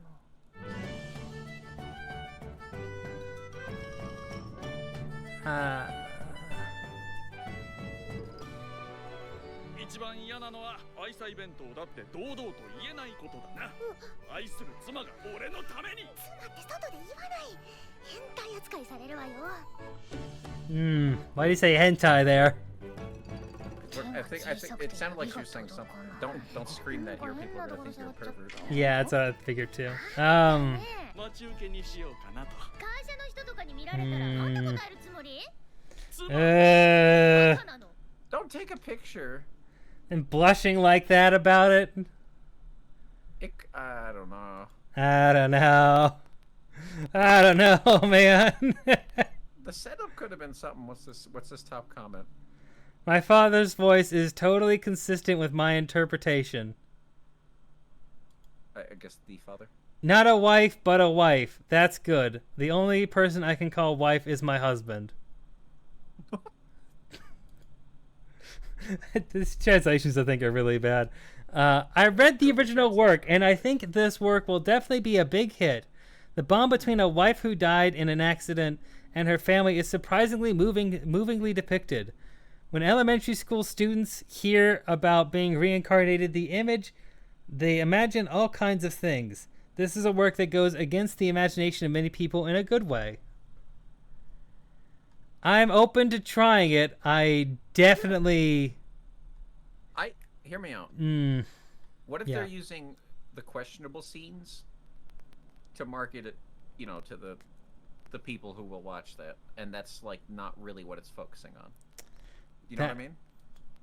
I would dislike if they're doing that. I would dislike that. Yeah. But maybe that means the show is not pedophilia. We're gonna leave it on here because I think we're all gonna give this one. I think we're all gonna check this out at least to see what the fuck this show is. Everybody's going to. Yeah, because like, what an insane premise. It could be something. They just got to keep it from being creepy. Yeah, which those last couple scenes did not. He was blushing a lot at that child. Which I get it, it's your wife, but also what the fuck? Why'd you make this story like this? I don't know. Anyway, okay. Usugai drop all over again. Oh god, no. Oh god. Okay. Demon Lord 2099. Yeah, what is this one? I didn't see you click on this one. The cyberpunk metropolis Shinjuku, a massive city-state bedecked with neon signs, towering skyscrapers, and the latest cutting-edge technology. It is here, in year 2099 of the Fused Era, where the legendary Demon Lord Veltal has his second coming, 5 centuries in the making. But this landscape is nothing like the ones he conquered all those years ago, for the fusion of magic and engineering has elevated civilization to dazzling, unprecedented heights. Veltal may have been reduced to a historical footnote, but make no mistake, this brave new world will be for the taking. Is he the main character? Is the main character the villain? Yes. That makes it much That's more the interesting. impression I'm getting. Yeah. Okay, let's watch the teaser for this. Oh my god, that is loud. Yeah, it is. God I damn. can't hear anymore. JC Staff animated this, so hit and miss on this one. We'll see. それは原初の産声新たなる態度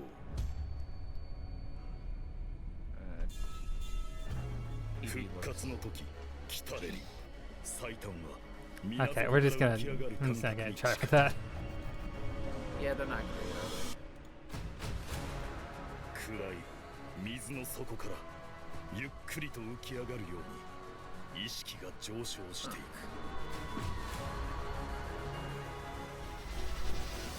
そうして500年の時を経て復活した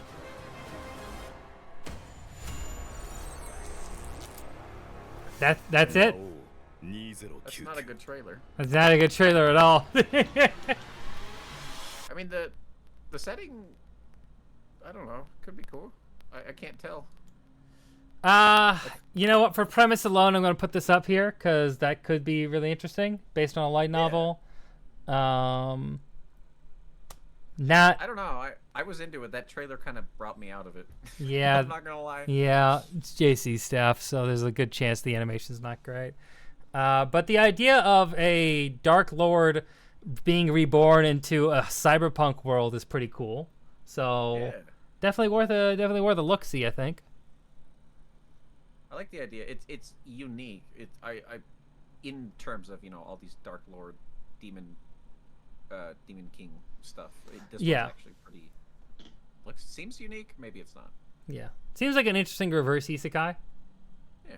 Yeah, in a way, he's in another world that's totally unlike what he was used to. So, I think that counts as reverse isekai. Anyway, moving on. Nina the Starry Bride. You want to read This looks the? cool. You want to read this one? Yeah, sure. Nina had a rough start to life, stealing to survive, and eventually being sold into slavery by her own brother. Oh Jesus. God. But to her surprise, That's dark. her captor, that's pretty fucking dark, Princess Azure, ordained that she would live the life of a princess, specifically that of the recently deceased Oh, no. Princess Priestess. Huh. Alicia. Despite her changing fortune, Nina won't give up her old life without a fight, and Azure might just be the only one to finally match her wits. How much can she trust Azure? And can she stop the feelings budding in her heart, knowing she must eventually marry another? Huh. Okay. I'm kind of interested. Depends on how they play some of this stuff. The slavery mention already puts you on like, how are you gonna do that? Are they going to use it for shock value? Is it actually just like part of their story, and is it done well? Oh, it's by the same studio that animated Words Bubble Up Like Soda Pop. Yeah, they did a lot. Looking And at this, Fooly Progressive. a lot of good animation here. Okay. Let's Unique check out. animation, I should say. Yeah. Let's check out this trailer. There's tons of anime this year reverting to like old school animation. Have you noticed that? I have, Pretty yes. common. I wonder what caused that shift. I don't know. I think it's just like maybe a nostalgia for it. You're coming up to 30-year cycles. Hmm.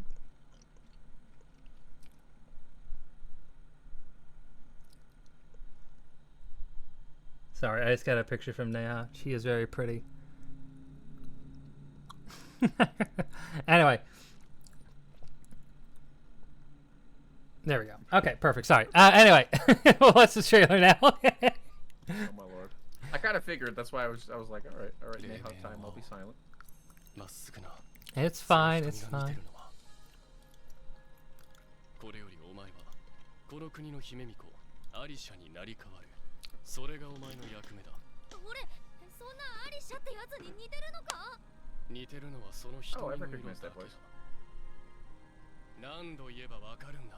君いっぺんにいろいろ言われたって覚えられるもんか。姉上、僕は時期よ。 Hey, chubby lord. アズーだと。アズール様にそのような口を聞けるのはあなただけです。この国のためにお前の協力が必要なのだ。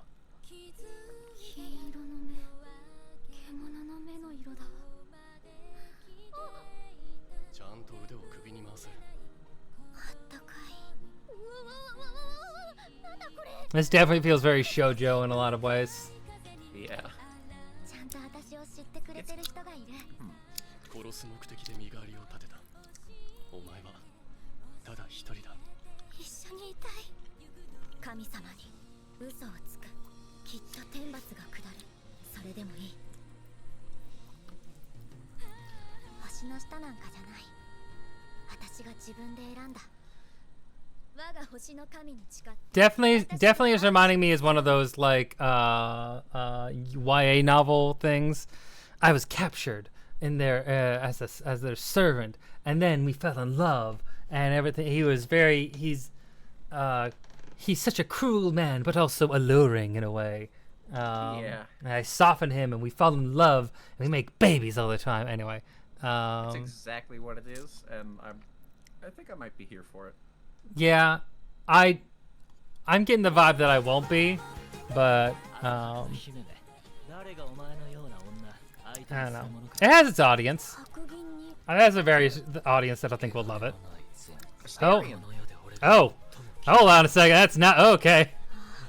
Oh no. Wait, it's literally Astarion. He's a vampire. この姫はニナ待ってろって言ったよな。これはもう俺のものだ。ニナニナ。 Looks like a lot of damsel in distress stuff. That's kind of Yeah. Well, that was. nothing wrong with that, but also. Yeah. They did do that whole thing. Yeah, Jesus. Yeah, no. Oh no, I'm gonna say not for me. But definitely has its audience. If you want some of that shoujo goodness. Josei. What's that? Older. It's older women, isn't it? I don't know. It's not clear what this means from the things that they pulled up. Marketed towards an audience of adult women. Yeah. Usagi Drop is marketed towards adult women. Yeah. Okay. Sure. It's the daddy. Those of us with daddy issues. Okay. I don't know. Okay. Oh God, I felt bad saying that. Oh, you're all good. Show ends. You're all good. Goddamn. All right. Demon Lord Rechai R. The Demon Lord continues his adventure from his revamped series. Oh, this is a sequel. Revamp makes me think it's a reboot. Yeah. I don't. Oh yeah. Yeah, it's a prequel. Prequel was Demon Lord Retry, which follows a working adult who manages the Momorpaga Infinity game. 15 years after creating the game, he decides to shut the service down once and for all. However, as the clock strikes midnight, he somehow finds himself in the body of a middle-aged Hakuto Kunai Infinity Games Demon Lord. Oh, so literally, it's Overlord. I watched 2 episodes of this. I remember this. It was not good. Pass. Yeah, I forgot about that show completely. That literally was the plot of Overlord, though. Yeah. Well, that was 5 years ago. It took them 5 years to make this sequel. That's how you know nobody wants it. We say that, but how long has it been since Haruhi Season 2? One day we'll get Season 3. You're gonna say Code Geass. I mean, Code Geass at least had a conclusive ending. Oh yeah, that's true. The cover art here made me think of Gintama. Yeah, same. I can see that. Sorry. Okay. No idea what it is. All right. In 1863, the twilight of the shogunate, and Japan is on the cusp of a monumental change. The streets of the nation's capital are soaked in blood as political upheaval and rising tensions between master class, wandering ronin, and government samurai set the stage for one of the most turbulent times in Japan's history. Young orphan Neo is no stranger to the harsh realities of the world, and yet he can't help but cling to his burning passion for justice and desire to change the world for the better. One day he crosses paths with 2 men who will become central figures in the coming revolution. Hijikata Toshizo and Okito Soji, 2 of the founding members of a group of hated ronin known as the Miburo, who would later become known as the Shinsegumi. Inspired by the efforts of the so-called Blue Wolves of Mibu, Neo... There's so many nouns. There's so many nouns. Oh my god. Neo decides to join the ranks and help carve a path to the world he wishes to see. But with new betrayals, reversals every day, will Neo be able to stay true to his conscience? Let's find out. Oh my god. Oh my god. Shit. What the fuck was that? So if anybody else is like me and didn't know, that I guess the Shinsengumi are kind of like Secret Service samurais. That makes like sense. The upper ring. Okay. Yeah. I did not know that. I didn't know that either. I just Googled it. Okay. This was a lot of nouns. A lot of names. I imagine if you're like fluent in like Japanese history from like the 1800s, you probably know all of this. Yeah, and this is a really important time. I think this... I wonder... Hold on. When did Perry open up Japan? That's a good question.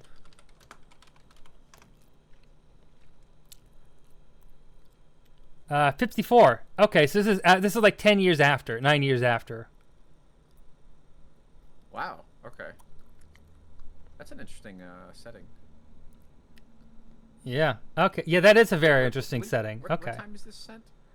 This is set in 63. Oh. 1863. This is the year that the Shinsengumi was formed, apparently. Okay. This could be something. Okay. Let's see it. Let's see this. Because I really like historical things. especially if it's set in this time period. It's a time period you do not hear a lot about from the Japanese perspective. So, or like at least we don't hear about. I haven't seen a lot of media on it outside of like The Last Samurai, but you know, Yeah. before the Meiji era starts officially. All right, let's see. 老子組が大勢来たのは知ってるかい？せやけど一部の連中が残ったんや。それが身風呂よ。身分村に住み着いた牢と書いて。What's up? I will be right back. I just got a really huge charge on my card that I don't know what that is. Give me a moment. Yeah, take your Watch time. the trailer. Take your time. Take your time. I'll, yeah. 身風呂や。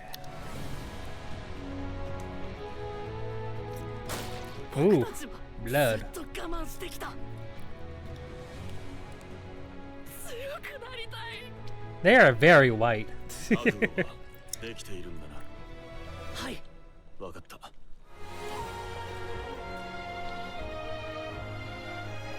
鬼の住みか。俺たちのことだ。嫌われ者の老子組ですよ。今日の街を守る。 It's a lot of swords.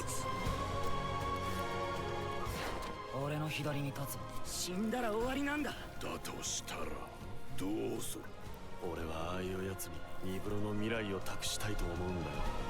満点だ。行くぞ。テレビアニメ青の身風呂。 Okay. I'm not sure about this animation. I'm gonna open that because I don't know what that anime is about. I'm not super sure about that animation. What the fuck is this? We'll look at that later. Hold on. Actually, how did you find that? I don't know. It was recommended it was recommended here, and I've just been seeing it a little bit. So I'm like, okay, I kind of want to look at that trailer, but we'll look at it later. Anyway, animation wasn't super thrilling. Maho Film, what have they done? Not anything noteworthy. No idea. The Tamed the Demon Lord was pretty decent. Yeah. That one right there, yeah. I don't know. Not much there, no. Yeah, I mean the trailer didn't give me a whole lot to go off of. I think this one I'll give a couple episodes, because at least I like the premise, you know, I like the idea, but we'll see if it lives up to it. Okay. All right. How I attended an all-guys mixer. College student Tokiwa gets invited to a mixer by his female classmate Suo, but when he arrives with his friends, they're greeted by 3 dazzlingly handsome men. That's the end of the description. that's a great. Let me see if mine gives a better. Fuck. If I can find it, I'll read it. All right. Let's look at the trailer for this. Maybe the trailer will give us more information.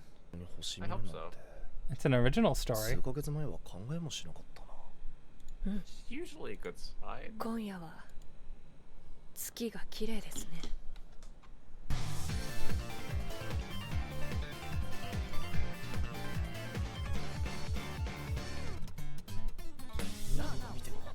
ただのイケメン3人。いや、でもこれは朗報だ。いうこと？みんな女性の姿に戻ってください。王様ゲームをしよう。常盤くんと2人で飲んでみたかったんだ。つまり俺一人でスオさんを楽しませろってこと。遅いと思ったら何してんの？こっちだよ。富士山の漫画買ってもらえてなんか嬉しい。この子模様が萩さんみたいっすよ。 Based off their names, are the other 3 people all cross-dressing? Based off their voices, because it did say it was a cross-dressing anime. Yeah, I think they just might be cross-dressers. But I don't know if there's more or less to it than that. I don't know if it's some sort of queer thing or if they're just like, yeah, they just cross-dress. I'm not. Yeah, I think what it is like the three guys who go as friends, who are the main characters, are all just actual dudes, and the people they're set up with are all cross-dressing women, women who are cross-dressing, because they are voiced all by women. Looks like the three on the other side here, the purple hair, blonde hair, and the tan blonde hair. Black hair with red eyes, and then tan blonde hair. They're all voiced by women. So I think that's what's going on. I'm just confused about. I'm just confused. I don't understand really. What like I get it that they're cross-dressing, but what is happening? Is it romance? I think it is. Do they have a problem with the cross-dressing? I don't think so. Do they know they're cross-dressing? And is it like a gay panic thing? I don't know. Yeah, that's what I'm trying to figure out if this is cute or homophobic or in poor taste. Yeah. Yeah. I feel like this is something that, since we don't have a real translation here, we're gonna have to watch an episode to figure out if we care enough. Let's finish the preview. Oh. ねえ時はくん今日は何時までいるの？別にじゃあ二次会も行こう。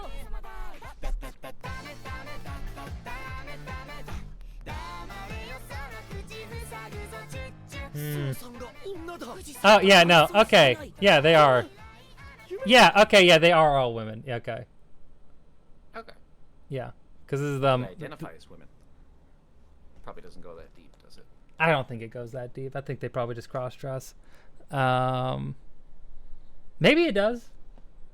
I haven't gotten any indication of it, because like they're all. And this is that character's normal outfit, where they have their long hair out. Yeah. This is the. Yeah. This is them and her and a yukata. So, where are they hiding this? Is this like a hair extension they put on? Where are they hiding this long hair? I don't. Maybe they use wigs. Maybe. It's pretty common to use wigs. Just anyone, honestly. But it's all their normal hair color. I don't know. I know. I'm trying. I know. The problem is that doesn't make a whole lot of sense, but you're probably right. Because you're thinking like an anime thinks. That's what's important. Which is nonsense. They all shave bald. Oh, God. 気になる子がいるんだけど、その子がよくダンスをしてて。その人だから好きなんでしょ。びっくりしちゃった。落ち着かない。富士山だもん。そうさんの願い事って何？大丈夫だよ。そのうちわかるから。合コンから始まる男女6人の脳内バグコメディ。テレビアニメ合コンに行ったら女がいなかった話。2024年10月4日より放送開始。You know, I think what I think this anime is about is three guys who have all been matched up with very pretty women who dress up like men, and them being comfortable, learning how to be comfortable with their sexuality, because they are still really attracted and interested in them. So I think that's the goal. I think that's what it's getting at. That's kind of what it seemed like near the end there. Yeah. With some of the scenes out in public. Yeah. Like they are, they're taken. What I think is going to happen is they're taken aback by the fact that they are all men. They realize that they're actually women. They're taken aback by the fact that they're all men. They're interested in them, are attracted to them, and they don't know why. They find out they're women, so it's okay, and so they continue it, and they get more comfortable with their sexuality, and more secure in their sexuality. Is I think what the thing is gonna be, which I guess it's like 3 different Mulan stories. I don't know. there's a lot of mixed messaging. Yeah, it's not clean. It's not clean at all. We'll see. We'll see. Each episode was streamed 5 days in advance of the TV broadcast. What? On Abema. September 30th hasn't happened yet. What? Regular broadcasting began on October 5th, which also hasn't happened yet. Good English. Very, very well formatted. Anyway, I'll give it an episode. I kind of want to see what it's about. Okay. This is one I'm actually really interested in. This is the one from 15th century Poland. 15th century Poland, where they only just as technologically advanced as modern day Poland. A time where heretical ideas led to those possessed in such a mindset to be burned at the stake for their beliefs. Rafal, a child prodigy, is expected to major in theology at university, the most important subject at the time. Don't think that was. However, one day he meets a mysterious man and begins researching the potential truth amid heretical ideas. So I guess it's against Catholicism. Oh, I'm all for that. Who's this? Who's this by? It's by Madhouse. Oh. Okay. That's promising. Okay. That makes the art style make sense too. Yeah. Yeah. This seems very realistic, and that's a Madhouse. Like this feels very like. It's reminding me a little bit of Monster. Do you know what I mean? Yeah. Yeah. A new age monster. Yeah. In Poland, No, I the definitely current see age monsters. I started rewatching Monster recently, actually. I need to. I need to continue my watch of it because I'm like 19 episodes in, 15 episodes in. I'm not sure. I need to keep watching. I wish it had a dub. I wish it had a dub too. I think it. A dub would go hard. At least it's all on Netflix. So that makes it more comfortable to watch. Yeah. Yeah. But I can't half watch it since I've already seen it. Yeah. Which makes it harder to get through. Again. It does. I mean, I watch anime all the time, and like having a dub makes things so much easier to get through because I just have to pause a lot and sometimes go back because like I miss subtitles because some of them aren't even formatted correctly, where they just go by too fast, you know. Yeah, they blink by. Yeah. It's just like, what the fuck was that? Anyway, okay, to the trailer. 背く異端思想とされる研究の資料をどこに隠しましたか? Oh, that guy. I love his voice. Mm-hmm. 宇宙の中心には何があるでしょう? 宇宙の中心は Oh. もちろん地球です。昨日初めて6等星まで観測できて興奮しました。そうか。ではそれをやめろ。この世の平穏を乱すような研究は見過ごせない。天文を続けるのは合理的じゃない。Oh God. どんなに背伸びしたって人間は近づけない。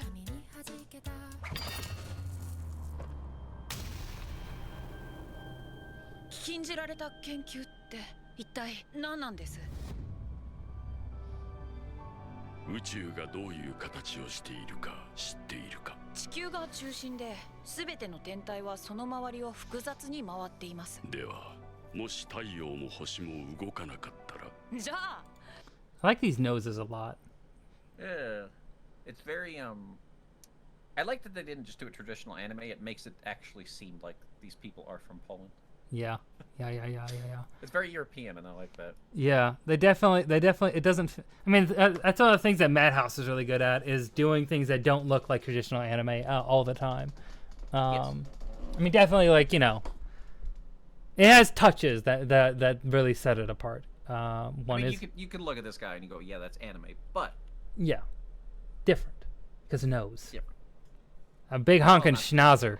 You know, the eyes too. Yeah, I like the detail in the eyes. They're very sunken and like, yeah. Yeah, they got like a nice little shape to them here. The hair has a weird slope to it. You know, I don't know. It's interesting. Okay. Sorry. 今まさに空を動いているのは何なんです？地球だ。地動説。天源が静止して地球が動く。常識は覆り、境界は激怒し、美しさと理屈が落ち合う。天と死が一つ。人類は立ち向かわなければならない。今から地球を動かす。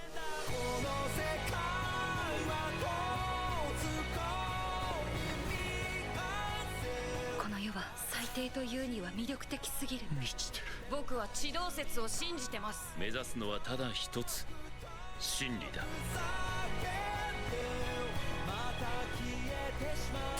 So it looks like it's about like exploring the solar system, and I think it's about understanding that the world doesn't revolve around the sun. The world revolves around the sun instead of the sun revolving around the earth.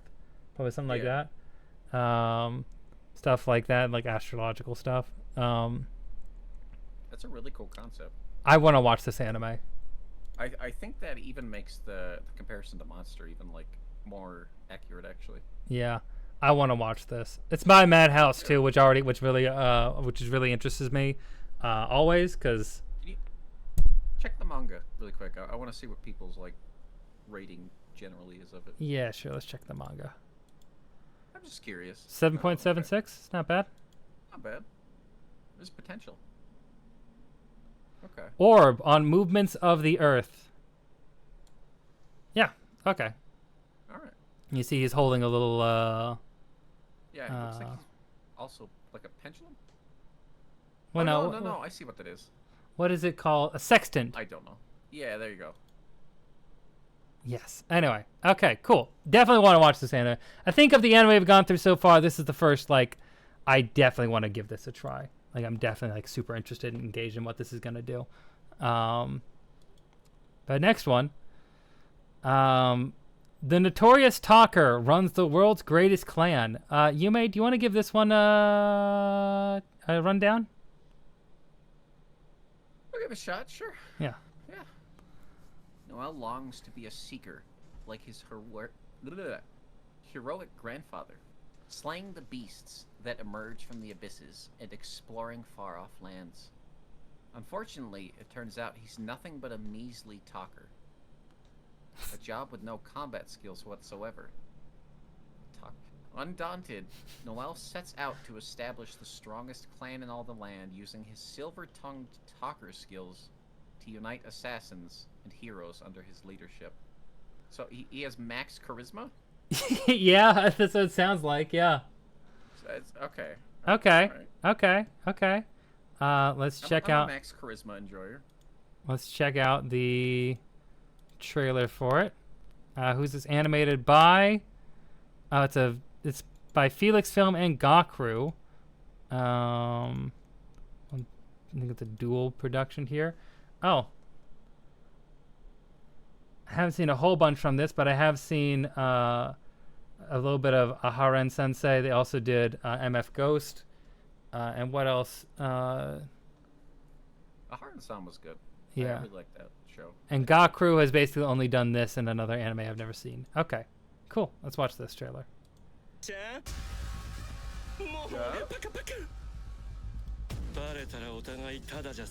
Oh, there is English trailers.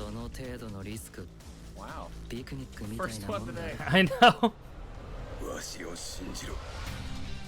わしがお前を最高のシーカーに育ててやる。オーダーだ。話術スキル、戦術展開、タクティシャン。術師は視野に特化したジョブだ。パーティーの戦力を底上げする。仲間に頼ることでしか戦えない。今だ。残念。生まれつきの才能に努力は追いつけない。多分死ぬような努力をしてあそこまでになったんじゃ。とにかくな、舐められちゃいかんのだ。なめんじゃ。俺は誰にも縛られない。俺は最強を従え、最強となる。今すぐテートから出ていけ。手段は選ばない。俺は最強のシーカーになる。俺の行くべき道は一つだ。俺は俺のやり方で頂点まで這い上がる。He seems very edgy. Yeah. Which is interesting. Kind of maybe less interested, to be honest. Yeah. No. No. I feel like it's like this. He was not using his. What was he? He had like a weapon. He was doing magic. What are you? He had a talking gun. about? It looked like he had a gun. Maybe he had like a dagger, but it looked like he had a gun. So big thing is this is a common trend. This is like redo of a healer where someone has the weak skill, the bad skill, but they're able to do crazy things with it. Wow, isn't that crazy? Not really. Fuck you. No, it's been done. It's been done to death, and all those series just come off pretty cringe to me. So I don't know. Also, I'm pretty sure Max Charisma has been like done before, right? Yeah, Like, but this he's didn't even got look like Max this didn't even look like Max Charisma. No, but that's what the synopsis says. So I'm trying to like. Yeah, that would have been more interesting, I think, if they did that. But this one looks like he has an ability to yell at people to motivate them, and he makes that his whole personality, and is able to build up a team. And he has a cool jacket, which is every guy's biggest fantasy. Yes. Everyone wants a cool jacket with a nice collar. Like fur collar. Yeah. Yeah, that's everyone's goal. Anyway, Beastar's final season. Oh boy. This one's not airing till December. Apparently, it's in 2 parts. I learned. Okay, interesting. Yeah. Let's watch the trailer. Animated by Studio Orange, one of the best 3D animation studios out there. We're all well familiar with Beastars here, but it's the furry anime with dramatic, serious topics. I love it. I do too. I think I like it a lot. Orange kills it. It really like this show. I feel like this show made people like start going, yeah, 3D animation in anime can work. Yeah. I think Beastars has some rough moments, especially season 1. And like, you know, Trigun Stampede is probably like one of the best example of what a 3D anime can be. Also by Studio Orange, because my god, that animation's crazy in that one. But I'm very interested to see what they do for season 3 here. Yes. Yeah. I was saying, would they have got there without doing this first? No. Yeah. Not at all. It's one of the stepping stones. Yeah. Yeah. Okay, let's see. Oh god, I forgot his voice. Oh god. Have you seen season 2? Yeah, I have, yeah. 今度こそ俺は向き合わなければならない。レゴシ君、大人の社会って想像以上に手強いみたい。レゴシ君？レゴシじゃねえか。レゴシ先輩。レゴシ。レゴシ君。レゴシ。 Okay, good trailer. Nice and to the point. That's so annoying. Final season 1, final season 2. I know. I hate Come on, it. anime. That's I blame Attack on Titan. For its many sins. Hobbit. Oh, good. That's a good one. That's a good one, Phil. That's a good pull. I got so many things to be mad about that Hobbit series. I feel bad for Peter Jackson. He did not have time to get that where he wanted it to be. Anyway, Beastars. We're definitely going to be watching this.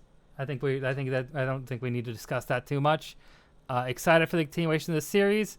I love the relationship between Legacy and Haru, and Lewis is that messy bitch. So glad to see more. That messy bitch. I mean, he is the messy bitch. That's a good reason. That's a good way to describe. I love him. He's such a god.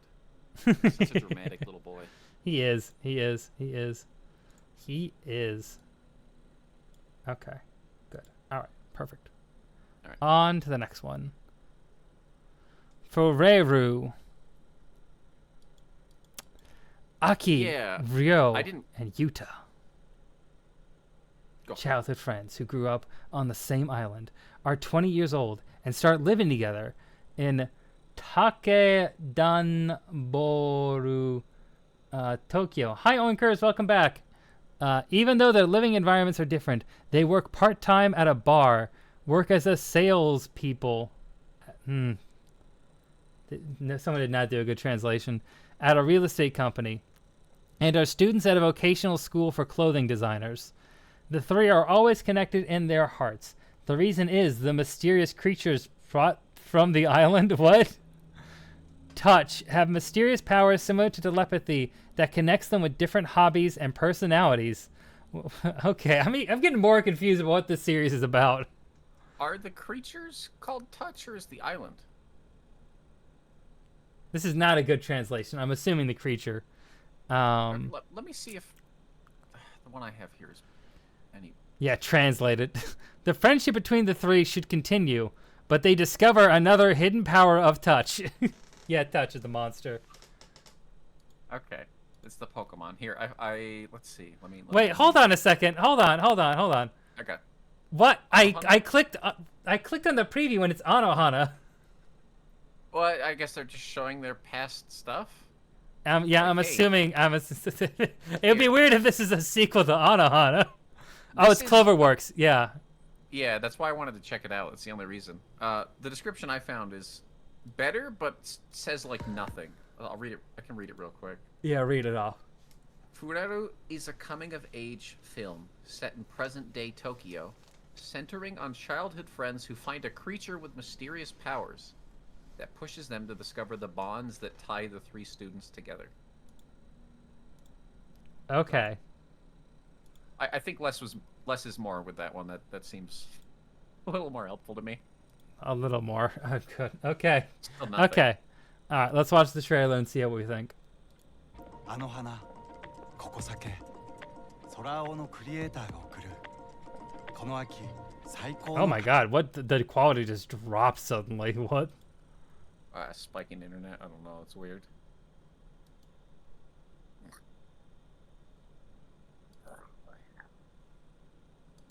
It's what the fuck is this about?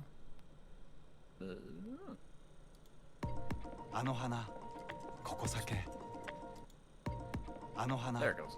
Kokosake, Sorao no creator ga okuru. Kono aki, saikō no kandō saku. 触れただけで相手の心がわかるようになる。それだ。不思議な生き物、触れる。だが彼らは知らなかった。 Weird possum looking 触れ thing. るにはもう一つ、隠された力があったということ。ずっとどうなってんのこれ。行くしかねえだろ。俺まだちゃんと話してない。手伝って。人と人との本当のつながりってどういうものなのかっていうのを改めて考えたくなるような作品だなと思いますね。関係のこう構築の仕方みたいなことを考え直させられる。悩みを抱えている人たちにぜひ見てほしい。 Yeah, they're using the voice actors in the trailer. That's interesting. Yeah. Can't understand a word they're saying, but you know. いい映画だなというふうに思ってます。あの時手を伸ばすべきだったの。これからもずっと一緒にいたい。だから。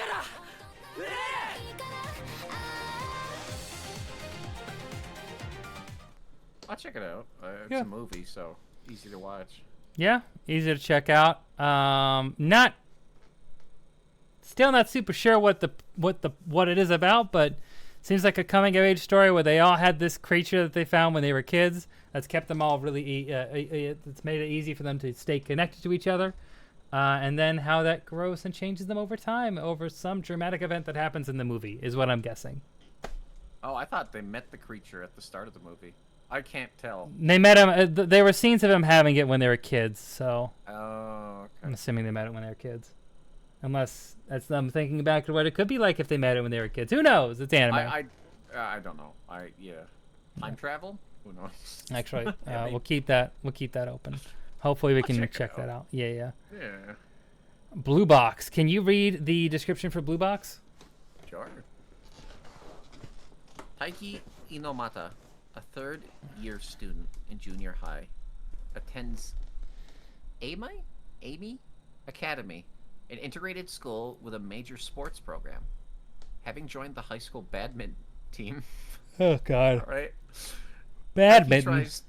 I know, that's a weird choice. Taiki tries to attend open practice as early as possible, but no matter how early he goes, he always arrives second in the gym. The person one step ahead of him is Chinatsu Kano, a first-year student in senior high. A first-year senior and what? Senior high. First-year student, and I think in high school. I don't know why they call it senior high. Anyway, I don't know. Chinatsu is the rising star of the basketball team. The gap between her and Taiki could not be greater. Although Taiki is a decent badminton player, his popularity is nowhere near Chinatsu's, making it even less likely for his feelings to be reciprocated. I don't think that has anything to do with how your feelings are reciprocated. I don't think you need to be a good badminton player. Well, you don't know. Maybe she only dates people who are good at sports. She's got a thing only for people who are good at sports. If you're not, you have to be this good at sports media to be interested in you. Holding her hand up. Look at, yeah. This However, good. In a strange twist of fate, she ends up living in Taiki's house. Oh no. Wanting to become a worthy match for Chinatsu, Taiki pursues the same dream as his crush, to partake in the nationals. Taiki starts training harder than ever before, all for the sake of building a strong relationship with his new housemate.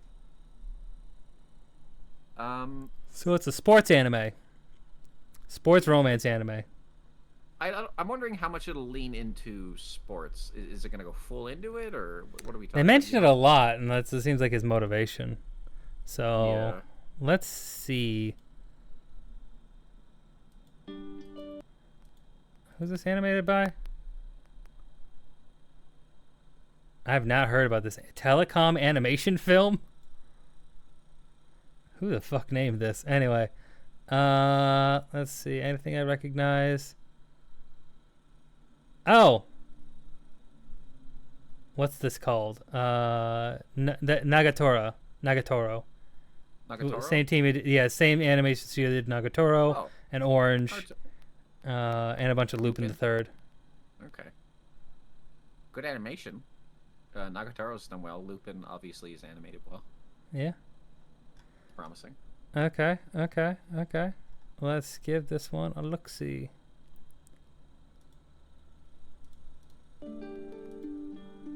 Very bright, very colorful. A lot of basketballs. A lot of badminton. Badminton. I haven't thought of that since I was 5. What are they called? Birdies? Yeah. This does look pretty. Sports anime usually have pretty high budget. Yeah. Ooh. ほんと無茶が好きだね。お前カノチナツのこと好きなの？俺と当たるまで負けんなよ。実力不足の俺にとって自分を信じるの。 The high stakes world of badminton. I didn't even know they had badminton championships. I don't know. Do you think they have a world championship for? I'm gonna hang on. Is badminton in the Olympics? Badminton. Oh, I'll look that up too. Badminton Olympics. Oh, it is a thing. Okay. Ooh, let's look up badminton Olympics highlights after this. I want to see what that looks like. Before you hit play, yeah. I want to say this. I want to list like one example of guy and girl kind of have to live together thing that I actually think was done well. Yeah. The Kawaii Complex Guide to Manners and Hostile Behavior. Not like hostile, but hostile. Like a youth hostel. Oh, hostile behavior. Okay. Yeah. It's pretty good, and this is giving me a similar vibe that it might take it more mature. Not. Yeah. Oh, I saw you in the shower. Titties. Yeah. Yeah. No, it definitely seems mature. I like the animation. The style is really pretty. Kind of still has that little bit of a bit too bright look, but overall I like it. Yeah, let's see.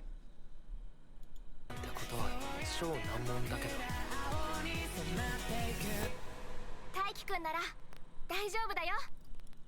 好きな人の言葉はこんなに簡単に信じれる。 Man, and I love badminton. That's what he said.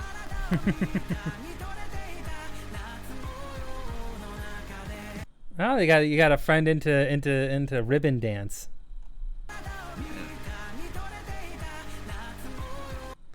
Well, it's the same. It's the same. It's a different character. She's got pink hair. Yeah, I thought the pink hair was also playing basketball. Nah, this is the one. Brown hair. I thought they both were. Oh, okay. And she's crying, which means she's really into it. She loves basketball. She loves basketball so much. She's playing basketball. Hang on. Basketball was my favorite sport. I like the way they dribble up and down the court. Anyway. Basketball. I don't think you can even hear the harmonica. No, not really. It cuts it out. Okay. Yeah, it's worth a shot.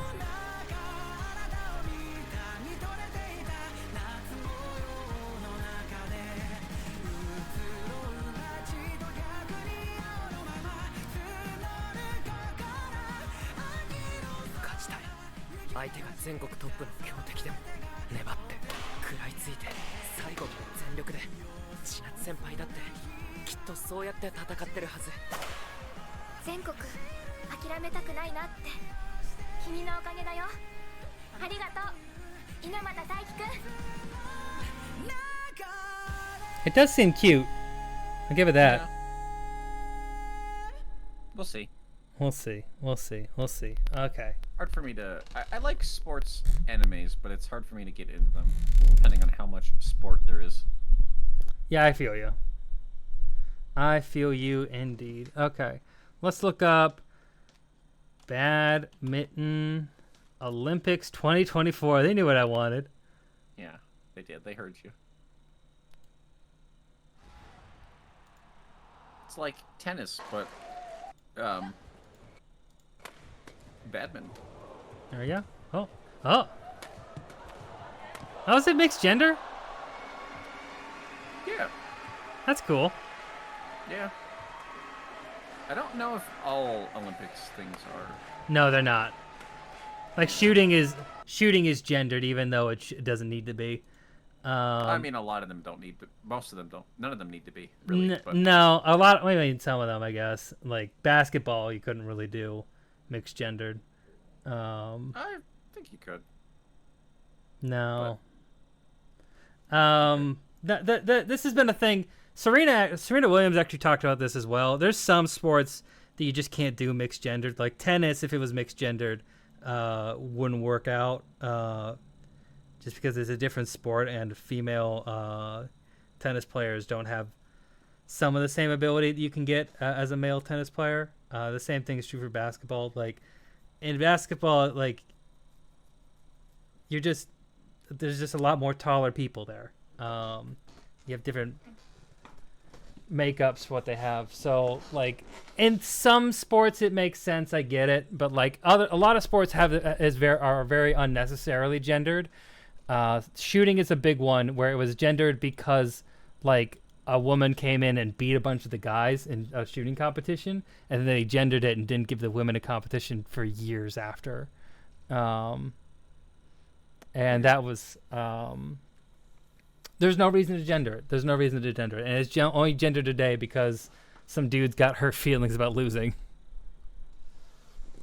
Well, yeah, I don't know. Sucks. So cool that this is mixed gendered. I didn't expect that.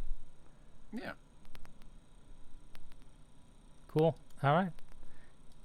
I'm not an Olympics viewer, so that's the first I've seen of the Olympics this year. Yeah. I watched it passively, especially when I was at the gym a lot. I watched what was going on there. I watched some highlights of like the basketball games, because men's basketball is like one of the best things in the Olympics, especially as an American, because it's just all of our superstars destroying the rest of the world, which is always satisfying. Anyway, especially Australia. Fuck you, Australia. Anyway, they know what they did. Anyway. To you specifically. Yes.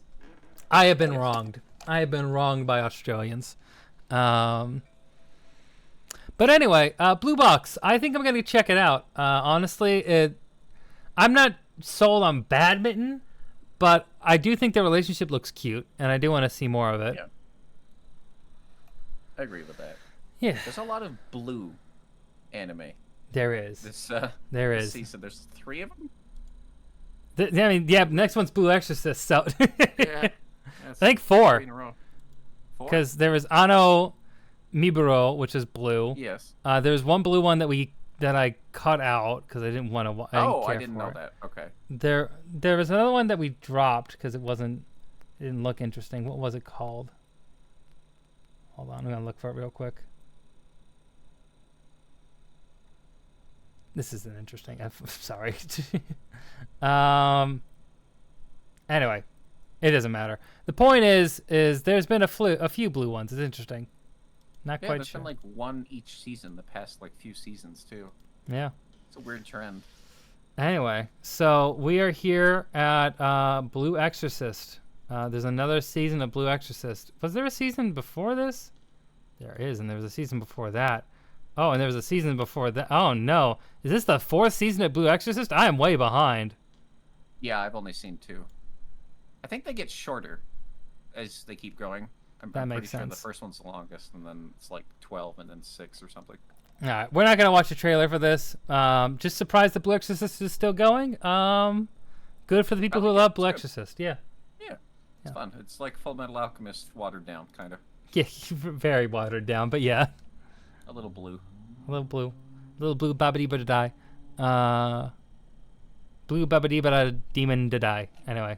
Blue and I would beat up a demon. Babadai. Anyway, perfect. Good. Good for the brothers, the Sam and Dean Winchester of anime. I know it. You're not wrong. Not entirely wrong. There's a lot of crossover between the two, actually. There is.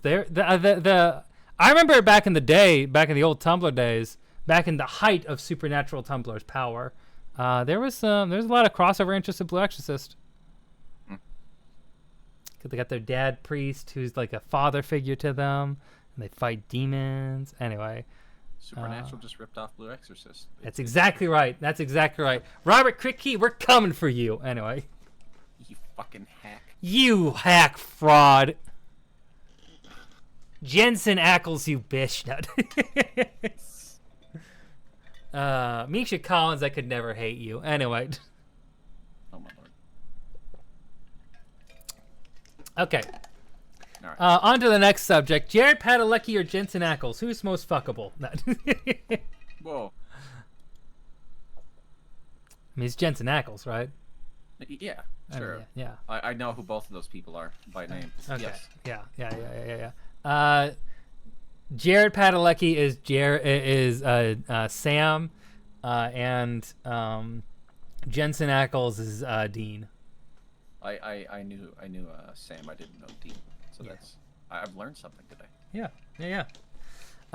Jensen Ackles is in The Boys season 3. Boys! And he's going to be in The Boys season 5. He's really good in it, actually. 5 seasons of it. Damn. There's 4 seasons of it. He's going to be in the next season. The next season, season 5. Seasons aren't super long, only like 10 episodes. It's good. Oh, right. It's a good series. It's also helmed by Robert Kripke of Supernatural. That's really weird. I wonder if that has any correlation between having the same actor. I mean, yes. probably. Yes. Yeah. He just likes working with him. There's a few Supernatural references snuck in there. Oh, that's fun. Yeah. They snuck in the Impala in there. I had no idea. Nobody had ever told me that. Yeah. Now you know. I didn't know that Kripke was doing it until Jensen Ackles is in there, and I was like, hold on a second. Not to say anything about Jensen, he's a good actor. Right. Just surprising. Anyway, new Dragon Ball series. It's a new Dragon Ball series. Yeah, I don't. Is it like new? I don't. Yeah. This is new. So, we'll get into this. This is a new series. Very interested in the design of it. Basically, Vegeta and Goku get turned into kids, and kind of reminds me of at least from the trailer here. This is Supreme Kai and Goku, but there's not a lot of other characters in it so far. But from what I'm aware of, they get turned into kids and have to go on an adventure. Kind of reminds me of the plot of Dragon Ball GT, but not exactly. So let's look at it. I've never been a big Dragon Ball, but I will be interested to watch. You're not a Dragon Baller? No, I don't ball with the dragons.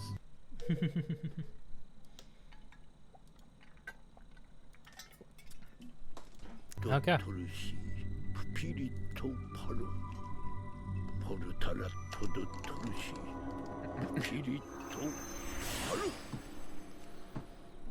They might have. Yeah, look at them. They're turned to kids. All of them get turned into kids. Oh my lord. The animation looks good. Yeah. I'm surprised that. Ooh. ドラゴンボールを使うか。恐れるものは全ていなくなりました。そろそろね。 Oh, that's a cool shot.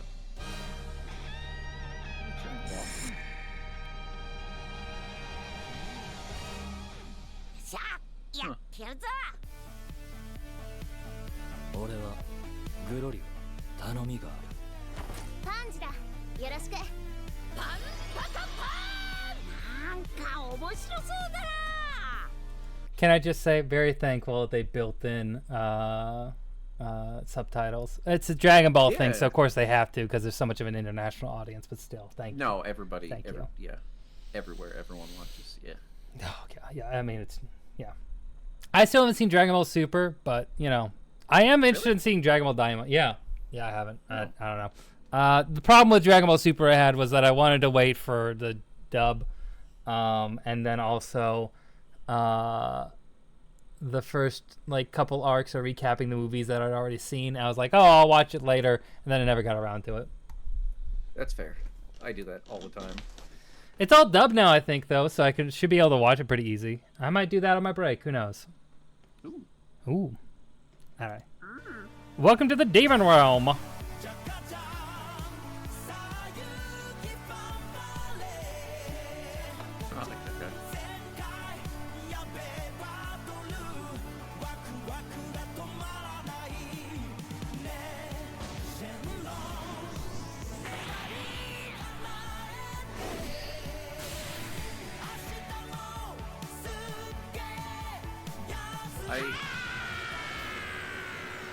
I appreciate how classic the style looks. They didn't change it. I like this art style a lot more than Dragon Ball Super. I'll be real. I did not like Dragon Ball Super's art style that much. This one I like. I feel like we are getting into animes going into a retro cycle, which I think initiated probably more with JoJo and then into Yutsura Yatsura, and then has been growing steadily over the past few years. But it's definitely entering in a retro style, a desire to harken back to the late 80s, early 90s anime, or 90s anime. Golden Age. The Golden Age, which I am all for.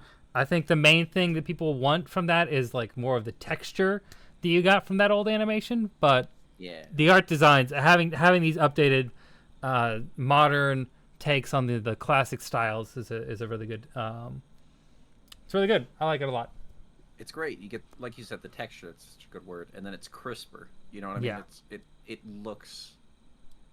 I don't know. It looks the same but better. Yeah.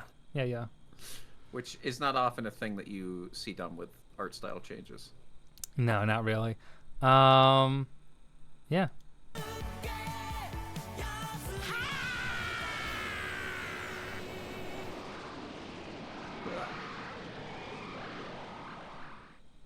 Also nice that they're just going on an adventure, doing crazy things. Yeah. Original story by Akira Toriyama. So it's Toriyama's last work. Who was this animated by? There's no studio listed. That's weird. I don't think it... Did it say anything in the trailer? No. hold on. Okay, we got to look this up because I mean it's Dragon Ball, so it's typically Toei. Toei does has done all of Dragon Ball, and I wouldn't think that they would give it up. I'm looking too. Let's look real quick.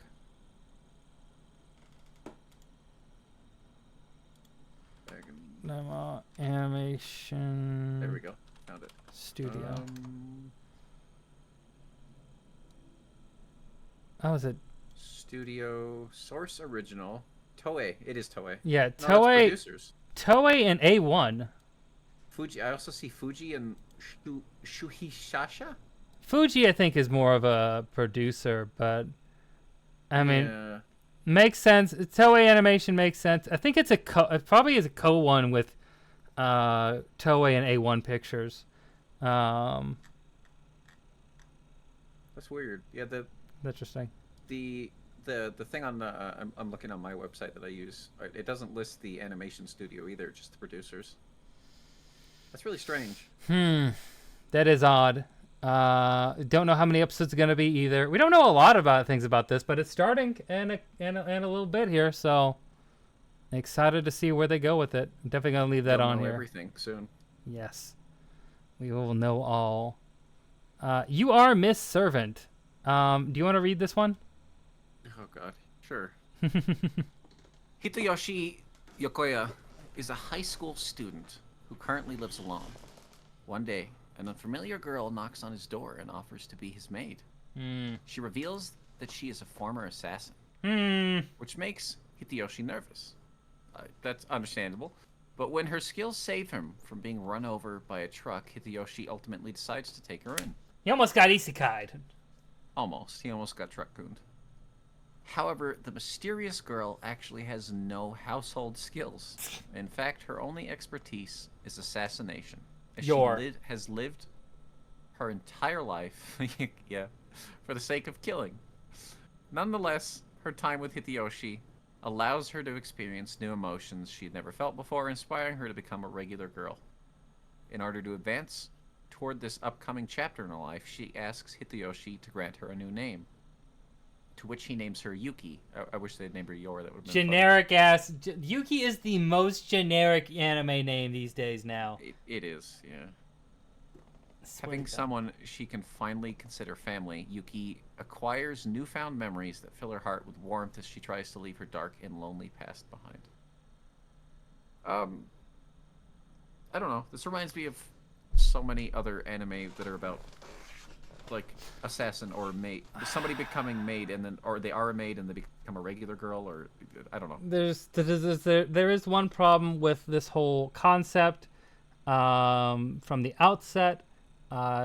Spy Family does it well because I think I joked Yor, but Yor does have it is very much same archetype, comfortable in their role. This one we'll see about it, but I'm always hesitant of anime that are the female character who's a dark, badass assassin learns the love of housework as a homemaker, and finds the way to love life as a homemaker, who serves a man. The message of domesticating a wife. Yeah. Domestication leads to happiness. She becomes happy as a domesticated woman. I don't want to say that is definitely what this is, but it does. It is what it feels like.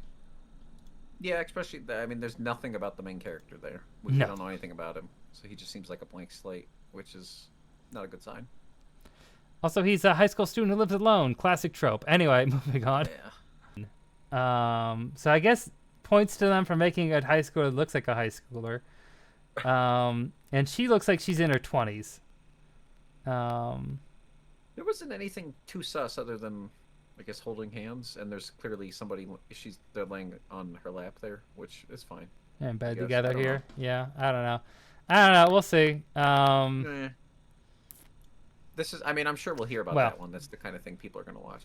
Yeah, I'm not gonna watch it though. I don't feel any desire to watch this. It has not grabbed me in any way, shape, or form. It could be cute, but I doubt it. Could be. Just Who is this? Who else has done this? Avex Pictures? That's the producer. No. Oh, okay. It's Felix Film. We talked about them earlier. They're the one who did the cringy anime and MF Ghost. They've done some good stuff. And Ahiron-san. Yeah, and Ahiron-san. Yeah. Yeah. Okay. All right. Moving on. 365 days to the wedding. What's this? Takuya and Rika are co-workers in a travel agency in Tokyo. Travel agencies, those still exist. Okay. They're both single, but they don't mind, since they're introverts with fulfilling lives at home. Unfortunately now, their job is looking to staff an office in Siberia, and non-married employees are the first to be considered. Oh, my lord. Oh, I see where this is going. They're getting married so they don't get shipped to Siberia. They're literally shipped to Siberia. That's kind of funny. That's cute. That's cute. Rika is desperate to avoid the transfer and goes to Takuya with an idea. If they pretend they're getting married in a year, they can stay in Tokyo. The only problem is the two of them barely know each other. If these two quiet co-workers fake a relationship, will it turn into something real? Yeah. This is interesting character design from that. Let's look at the trailer. The male main character looks very fluffy boy. Yeah, he looks very fluffy. Man,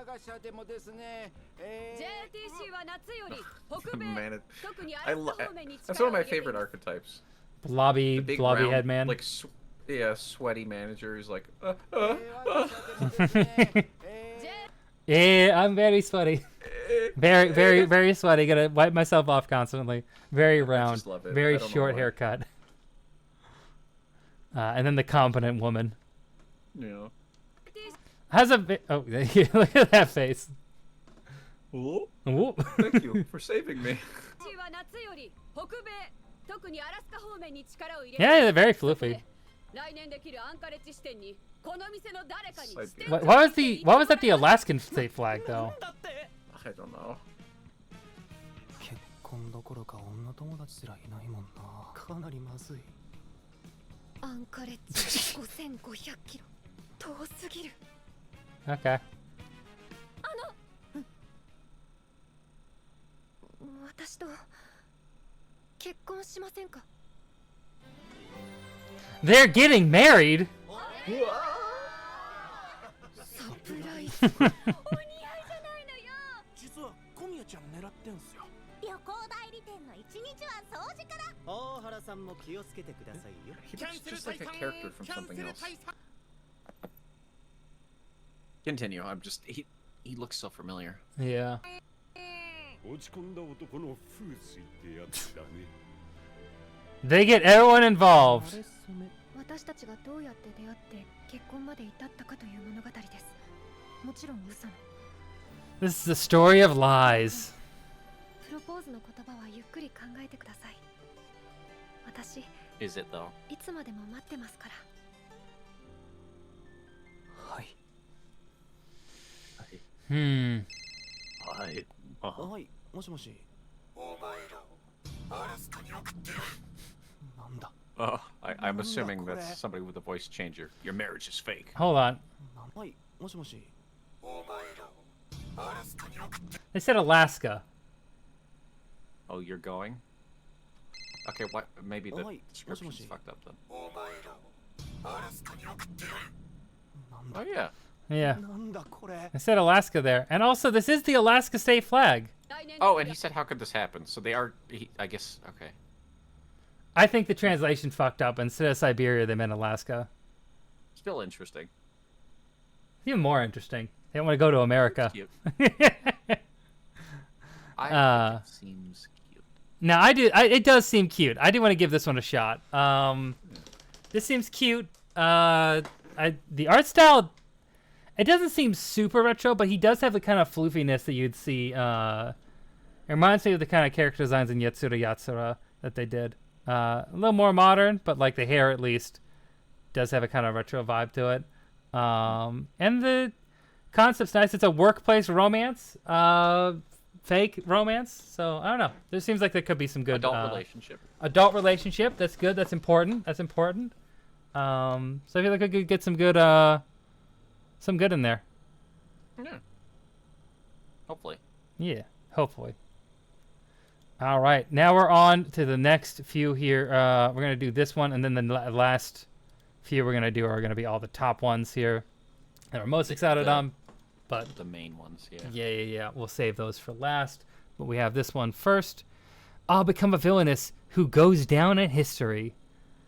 Alicia is the eldest daughter of the noble Williams family, a bloodline that excels in dark magic. Her jet black hair and golden eyes command a powerful presence, but her most unique features are, without a doubt, her sharp tongue and malevolent nature. By all means, she is a villainess, but also a fictional character from an Otome game. Oh my god, who could have seen this coming? Nani. As an ardent admirer of Alicia, a young, unnamed woman... They don't get a name, it's fine. Wishes to be her. Yeah. Fortunately, a sleepy truck driver grants her wish in a bizarre twist of events. Not that bizarre with anime. Anyway. They didn't blame the truck. They blamed the driver. They blamed the driver. That's a first. Driver-kun. Killing and consequently reincarnating her as a 7-year-old Alicia inside the game. With sufficient knowledge of how the game plays out, Alicia is confident that she will go down as the greatest villainess in history, as long as she endeavors to work hard. However, she begins to realize that escaping Alicia's fate is not so simple as it seemed. So it's the trapped in a Otome thing, but they're actually trying to be the bad guy. Yeah.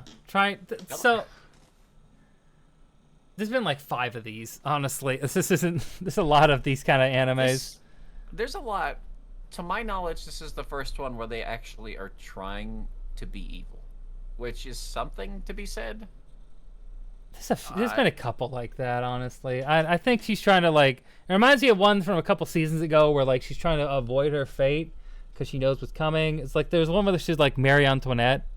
Yeah. Kind of reminds me of that. Yeah, but she was trying. I don't know. There's something. It is a nitpick of a difference because it's going to boil down to be the exact same show no matter what. So. I'm not interested in watching the trailer for this. I'm not going to watch it. I might check it out, see if they play into the villainous part more, or if it's just the same show. Boop. On to the good stuff. Ranma 1/2. I wonder how this holds up. I haven't thought of the show in years. Yeah, I've never actually seen it. Just know a lot about it. Son Tendo runs the Tendo Martial Arts School, accompanied by his 3 daughters, Akane, Nabiki, and Kasumi. One day, the sisters' lives are turned upside down when their father announces that he is promised one of them to be married to a fellow martial arts student, fellow martial artist's son, in hopes of carrying on the family legacy. In addition to their mixed reactions, when the fiancé arrives, the last thing the Tendo family expects is Ranma Satume and his father Genma. Ranma has been trained in China with his father until an unfortunate accident changed them both. Now, when water touches them, Ranma turns into a girl and Genma into a giant panda. Ranma 1/2 follows Ranma as he attempts to get along with his newly betrothed and the youngest of the Tendo sisters, Akane, as the two begin to attend the same school. They deal with fellow friends and rivals, all of whom have something to say about their engagement. Let's watch this trailer. I am excited to watch this trailer. I saw glimpses of it here, and the art style really interests me. Yeah. This is, hold on, this was done by Cloverworks, wasn't it? No, Mappa did this one. Mappa did this one. I know one of the big studios did it, but yeah, this one's Mappa. I would have been really surprised. Yeah. Oh, and there's English subtitles, thank God. Okay, good. This is one of the, I mean, the original Ranma. Oh, yeah. Was so big here. No, yeah. 俺無差別格闘早乙女流2代目早乙女ランマ天道道場の茜は親同士が決めたいい名付け勝手に決めないでよ男なんて大嫌いよ I despise men. Understandable. Oh, God. そしてランマにはある悩みがあって水をかぶると女に変身しちまうんだ。俺は男だ。我が息子ながら何度見ても君を着てるつ摩訶不思議。そっちこそ君を着てるやつだろ。早乙女君待ちかねた。朝ごはんですよ。裸でうろうろされちゃ迷惑なのよ。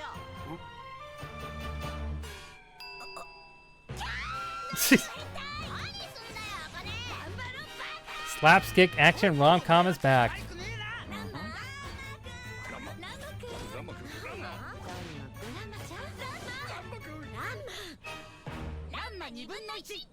10月放送開始。 A lot of those were direct recreations of scenes from the original, but with the new art style, and it looks really good. I love this art style a lot. Mappa killing it as expected. Looks really a lot of fun, fast, engaging action too. And I just love this retro art style they're doing, especially I can't remember the mangaka's name. I can't believe I'm forgetting this. Ugh, I'm gonna look it up.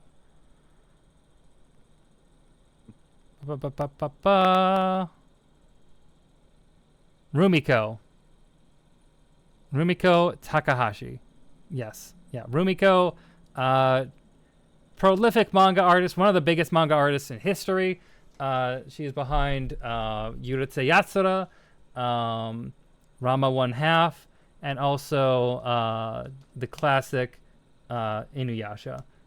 Yes. One of the most foundational mangakas, like up there with Tezuka. Like they are one of the reasons modern anime exists the way it does. You could trace most aspects of a lot of anything from this season back to one of those three. Yeah. Yeah. Manga. But yeah, I love this art style a lot. They're going to the retro art style. Very bright, very colorful. With definitely a lot of effort put into all the animation. This one's going to be pretty sick, I believe. And I think it's Netflix. I think Netflix has this one. I'm not sure, though.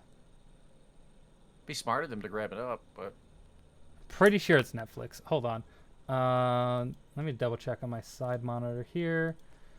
I got it. Hold on. Let me just click here. Yes, it is. Okay. Netflix has two of the big ones this season. Actually, getting right next to the next one here. We're definitely going to watch Rama 1/2. We don't even need to go into that. Gonna watch it. Really excited for it. Actually, kind of want to know who the director for this is. Hold on. We'll look at that real quick.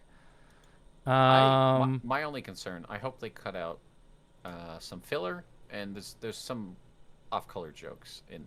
They probably will. Yeah. Not too many. It's not that bad, but there's a lot of filler that it's a lot. Yeah. Zombieland Saga. Yeah, the director of Rama 1/2 was a One Piece director for a lot of One Piece. They did a lot of oh my gosh, they're foundational One Piece. This is a lot of credits. Yeah. Some that haven't even come out yet, I guess. I guess so. Still doing it. Damn. I don't know. Yeah. Anyway, but this guy also knows what he's doing, worked on Pluto, Zombieland Saga. Very, very talented director. So there we go. That's cool. And they're in Rama 1/2. Exciting. On to the next thing that Netflix has snapped up here as well, which is Dandadan, which is the one I am most excited for this season because I don't know anything about it. All I hear is that people love this manga and that it's weird as fuck, but it's picked up by Science Saru, and Science Saru is one of my favorite animation studios because they're also good at weird as fuck. So let's check out this trailer. Yeah, I also don't know anything about this series. Yeah. This one's getting a lot of press. I've been getting a lot of ads for it, like on Instagram and stuff. Like look at that animation. Yeah. Sorry. Yeah. With that art style. I believe in aliens. I believe in ghosts. Oh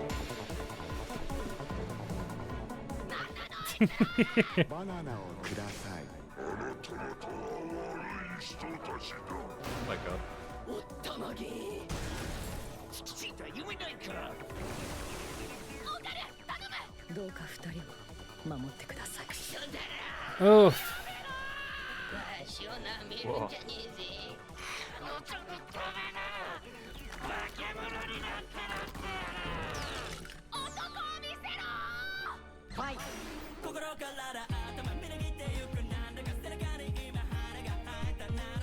Oh, Creepy Nuts. Yeah. That's awesome. I recognize his voice. Yeah.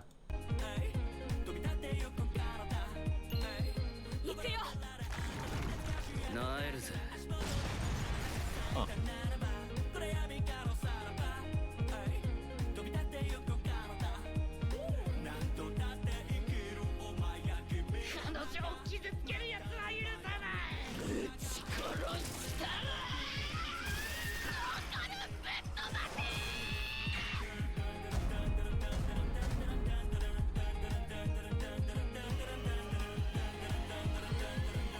I don't know what the fuck the name even is, but that looks awesome. I'm really excited for this. I'll be real. I'm really excited for this. That looks very cool. It looks really cool. Premiering worldwide on Netflix October 3rd. This is one I have been really into. How many episodes are we talking? They did not say. Oh, weird. Okay. Usually Netflix is like kind of upfront about that. Yeah, I mean it's gonna air weekly, so we'll figure it out. But I know they did the first 3 episodes as a movie. They put it out in theaters in Japan.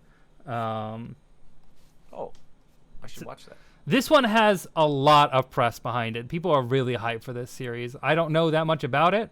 We haven't even read the synopsis. We just went right to the trailer. We don't need the synopsis. That trailer sold me. Yeah, I'm really excited for this one. It seems weird as fuck. The animation's great. It's Science Saru. Production looks awesome. We're gonna watch this for sure. Keep an eye out for that. Yeah. Okay. ReZero Season 3. The 3rd season of ReZero. Maybe we'll get Best Girl back, but probably not. Anyway. No. They're gonna they'll do a spin-off with it. I mean, anyway. Go ahead. Really annoyed. They're like, Rem's too good. We gotta coma her. Anyway. There's an official. I just want to tell you, there's an official like entire series devoted to an alternate timeline with Rem. So it's possible you might get that. That makes sense. I mean, they're definitely gonna animate that eventually. They have to. ReZero, probably one of the best isekai out there. I think that's pretty widely held as one of the best ones. One of my favorites personally. I have a ReZero shirt. I have a couple Rem figures. There's one right back there where she's a little Red Riding Hood. Picked that up in Osaka. Anyway, I'm gonna go back to Japan. Anyway, I love ReZero. Season 1 was insane. Season 2 built off that and had some ridiculous moments. And there was one episode there's one episode of season 2 that deals with Subaru actually confronting that fact that he is never going to see his family again.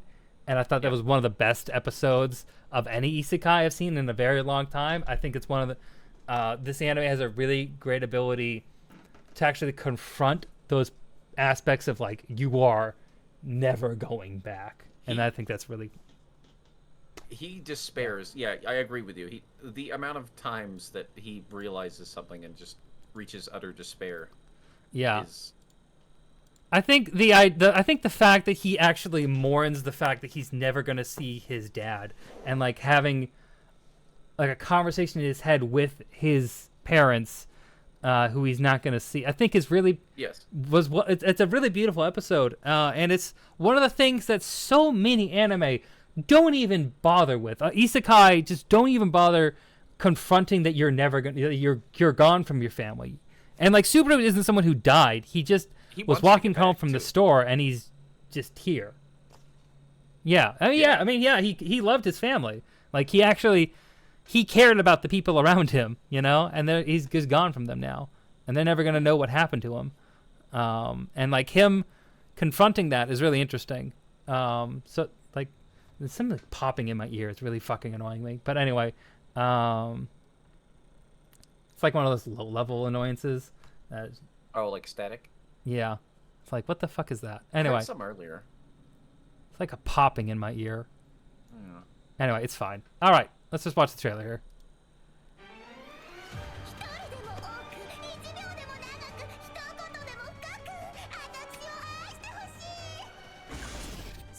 What a way to start. Yeah. 因縁の相手ってやつは味わい深い食の極みさ。暴飲暴食されておくれよ。ああ、汚らわしい。そうまでして私からあの人を奪うのか。泥棒猫め。ちょっと変なこと言わないで。この目は Don't be weird. 銀色の髪も私が大好きな人が褒めてくれたもの。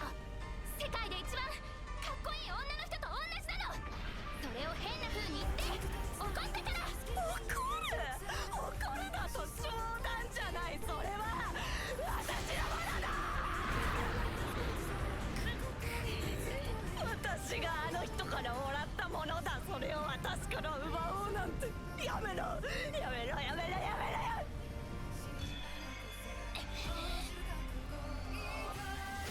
It's a really weird trailer. It feels like we're just in the middle of a scene.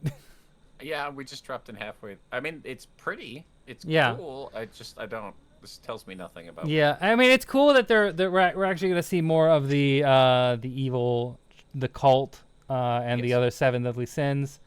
Yeah,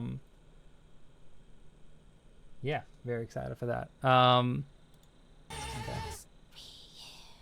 僕の呼ばれた本会だ。問題を片付ける。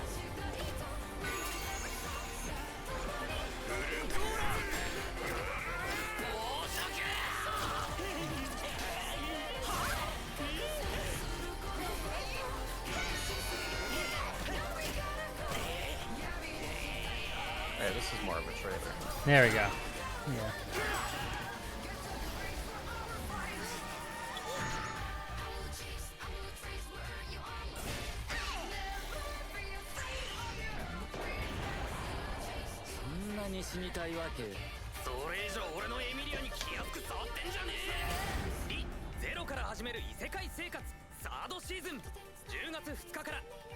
I love how this series. I love how this series is a reincarnation anime and an isekai, like a Groundhog Day like anime, you know.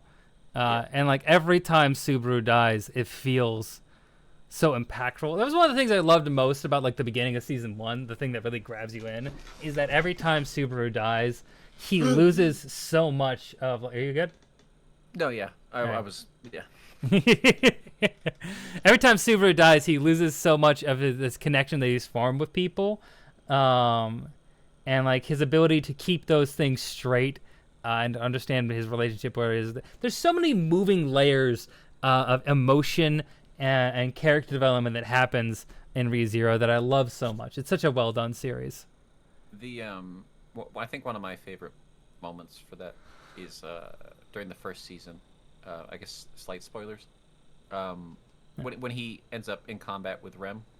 Oh yeah, after, yeah. Like thinking they're friends and just like returning after after dying, reincarnating, returning to the situation and the way he just looks at her and I don't know. Yeah, no, it's fucked up. Yeah, it's good. It's fucked up, but it's good. And for him, he it's never the same. Yeah. I don't know. It's good. It's good. I'm excited about that. And then the last thing we have today is the adaptation of Uzumaki. Pretty sure this is also on Netflix. We'll see. Do you want to read the? It's on Netflix. Oh, that's an Adult Swim. Adult Swim. Okay. Ooh. Interesting. That's weird because the last Junji Ito was on Netflix. So yeah. Yeah, that's why I figured it was Netflix. But okay, do you want to read this one? Yeah, I got you. In the town of Kurouzu-cho, Kirie Goshima lives a fairly normal life with her family. As she walks to the train station one day to meet her boyfriend, Suichi Saito, she sees his father staring at a snail shell in the alley.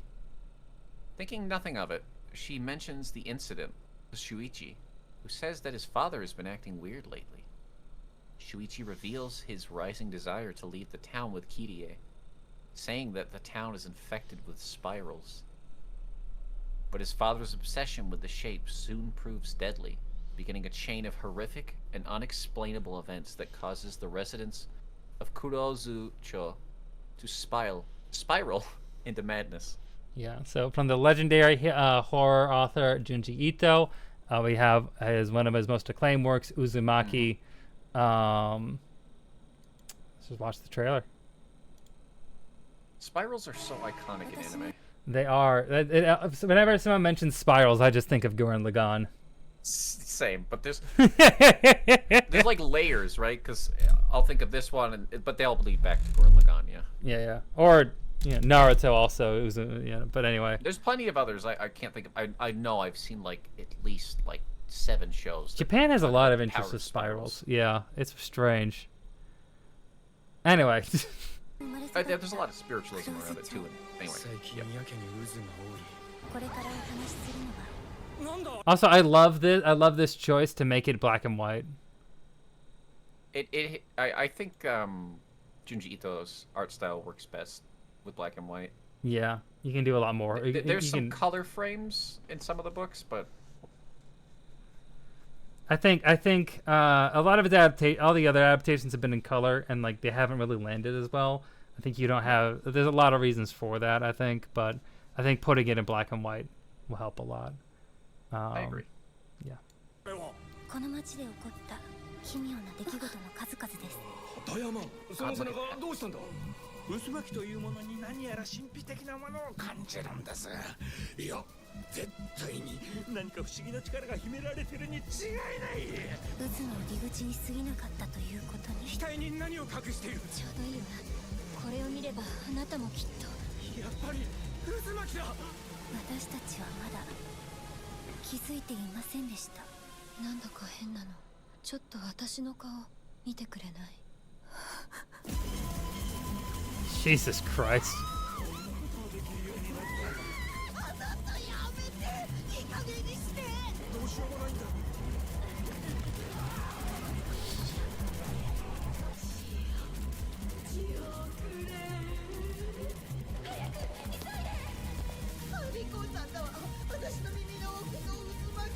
Oh no.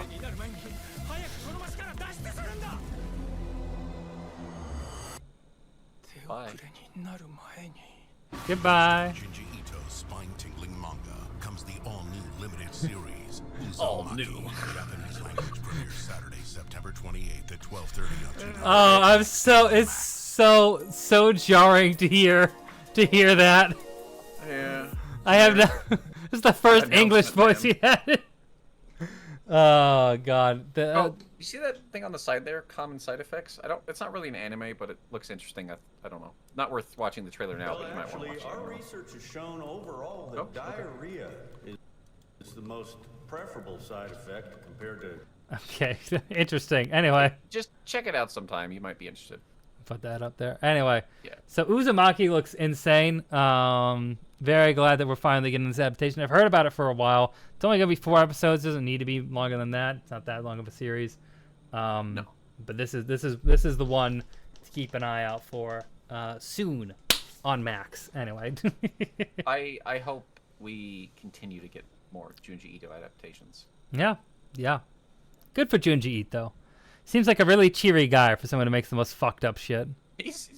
I mean, I think a lot of people are, right? Like, a lot of people who do, like, fucked up shit are pretty happy because they just get it all out creatively. Yeah, they're able to express themselves. What is this? Is it Geiger? Is Geiger well adjusted? I don't know. Wait, like... No, I don't think so. No, I don't think so. Anyway, so last thing here, I don't know what this is a trailer for.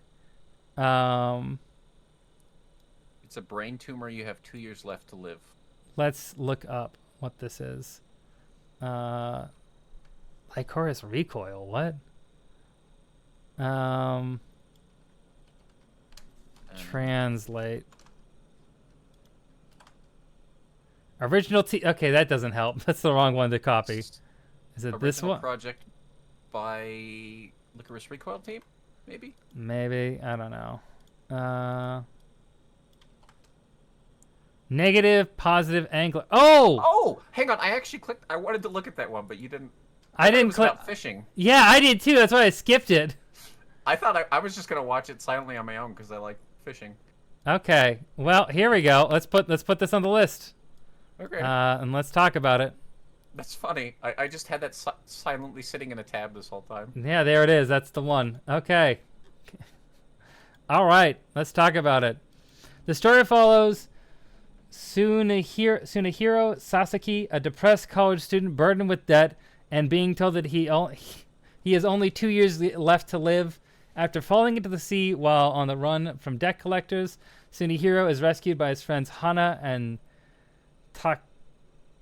Takaki and soon becomes hooked on fishing himself. Oh, so it is about fishing. Yeah, but also he has 2 years left to live. Yeah, it's more than just fishing. Okay, let's watch this then. あと2年。ええ、このままですと残念ながら。How good. お先真っ暗、転落人生まっしぐらの俺がまだ Oh. 暑さが残るその日、人生の終わりを告げられたのです。 Yeah. うちの店は一筋縄ではいかないよ。 Oh. 佐々木常弘君。ああ、どれもこれも一緒にしか見えん。全くわからん。はあ、まあいろんな種類があるけれど使ってみよう。たく釣りに興味ないやつもいたっていいだろう。俺たちさ、全員ここでバイトしてんだ。住んでんだよ、ここに。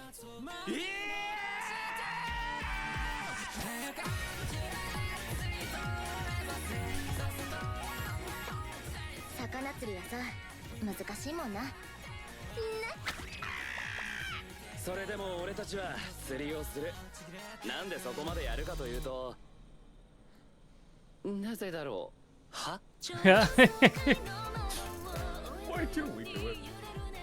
ほっとけって言われても全部無駄かどうかなんてわかんねえじゃん。人生って限 It looks really pretty. 楽しいと思ったことをやってたらどんどん増えちゃって。お前、運がいいな。逃げて逃げてこんなとこまで逃げてきたんだろ。だったらここからやり直そうぜ。ね。ね。やるか？ I appreciate that because there's quite a few anime movies about people who are going to die, right? And usually the character who's going to die is very like happy-go-lucky because they're trying to like live their best life. I appreciate this guy seems to be like, well, 2 years left to live. Fuck life, I guess. And he's also deep in debt. Yeah, he's just like, fuck all this shit. And I appreciate that it's not. I don't know. It takes a new perspective on it, I guess. Yeah, that's interesting. I'm surprised. I did not think this was gonna have that deep of a story to it for a fishing anime. It looks insane though. Who is this animated by? Nut. Wait. Nut. We talked about Nut before. Yeah, they did Tanya the Evil. Yeah. Shoegaze. Yeah, and alternative. Yeah. Huh. Not much. What movies? What are the movies they did? Tiny the Evil Blue Giant, and this is considered a movie? I don't know. Maybe they compiled it into a movie. Maybe. I don't know. I It's still like haven't 6 watched any of the episodes, new so. Fooly Cooley. Everybody tells me not to watch it. Nah, they're fine. Anyway, Alternative I think is one of the good ones, but I haven't been able to see it. I'll watch it when I get Max for a little bit. Anyway, Sick. We'll put this one on the list. It looks interesting. I'm very interested to see where it goes. This is original. Well, at least it looks original. It doesn't list anything. Yeah, it says in the source. It says original too. Wow. Yeah. Okay. There we go. All right. Perfect. Yeah. And thus ends our long grind of anime. I love grinding anime. I love grinding on that anime stick. Anyway, my God, that was fun. That was a nice little trip down, figuring everything out here. Doesn't look like that anyone has stuck around to watch, but that's okay. We had fun. Well, we don't know that. Any viewer count, it doesn't lie. I've had the opposite experience, but all right. Anyway, that's not important. Yeah. What now, Connor? Well, now we wrap things up. We'll do the thing anyway. If you are there, be sure check out the socials. Check out the Discord. Check out the newish video on Delicious in Dungeon. New videos coming soon. I'll start working on that probably on Sunday. Yume, you got anything you want to produce? What you doing? What you got upcoming for yourself? You got tomorrow. You got a stream?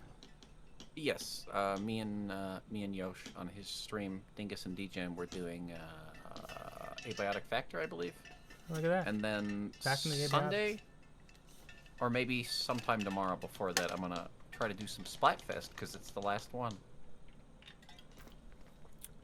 With the special shirts. Yeah. Yeah. It's the final one. I don't know. I've got to get in it. Yeah, absolutely. We love Splatoon. Get that Splatooning on. Get that Splatussy. Get that Splatussy. Okay. Did not expect this to go for 3.5 hours, but we had fun. I enjoyed it a lot, and I appreciate you, Yume, for jumping on here. Not gonna raid. If we're under 5 viewers, I don't raid. So anyway, I'll see you. Doesn't deserve a raid anyway. No, he doesn't. When has he ever raided me? Anyway, I stream earlier than him. It doesn't matter. Anyway, yeah. Anyway, hope y'all have a great day, a great night, whatever you're having, and stay rad. And we'll be back next weekend. Well, I'll be back next week for things, exciting things. Don't worry about it. You'll see. All right. Goodbye now. Bye-bye. Bye-bye. Bye-bye now. Bye-bye, bitch.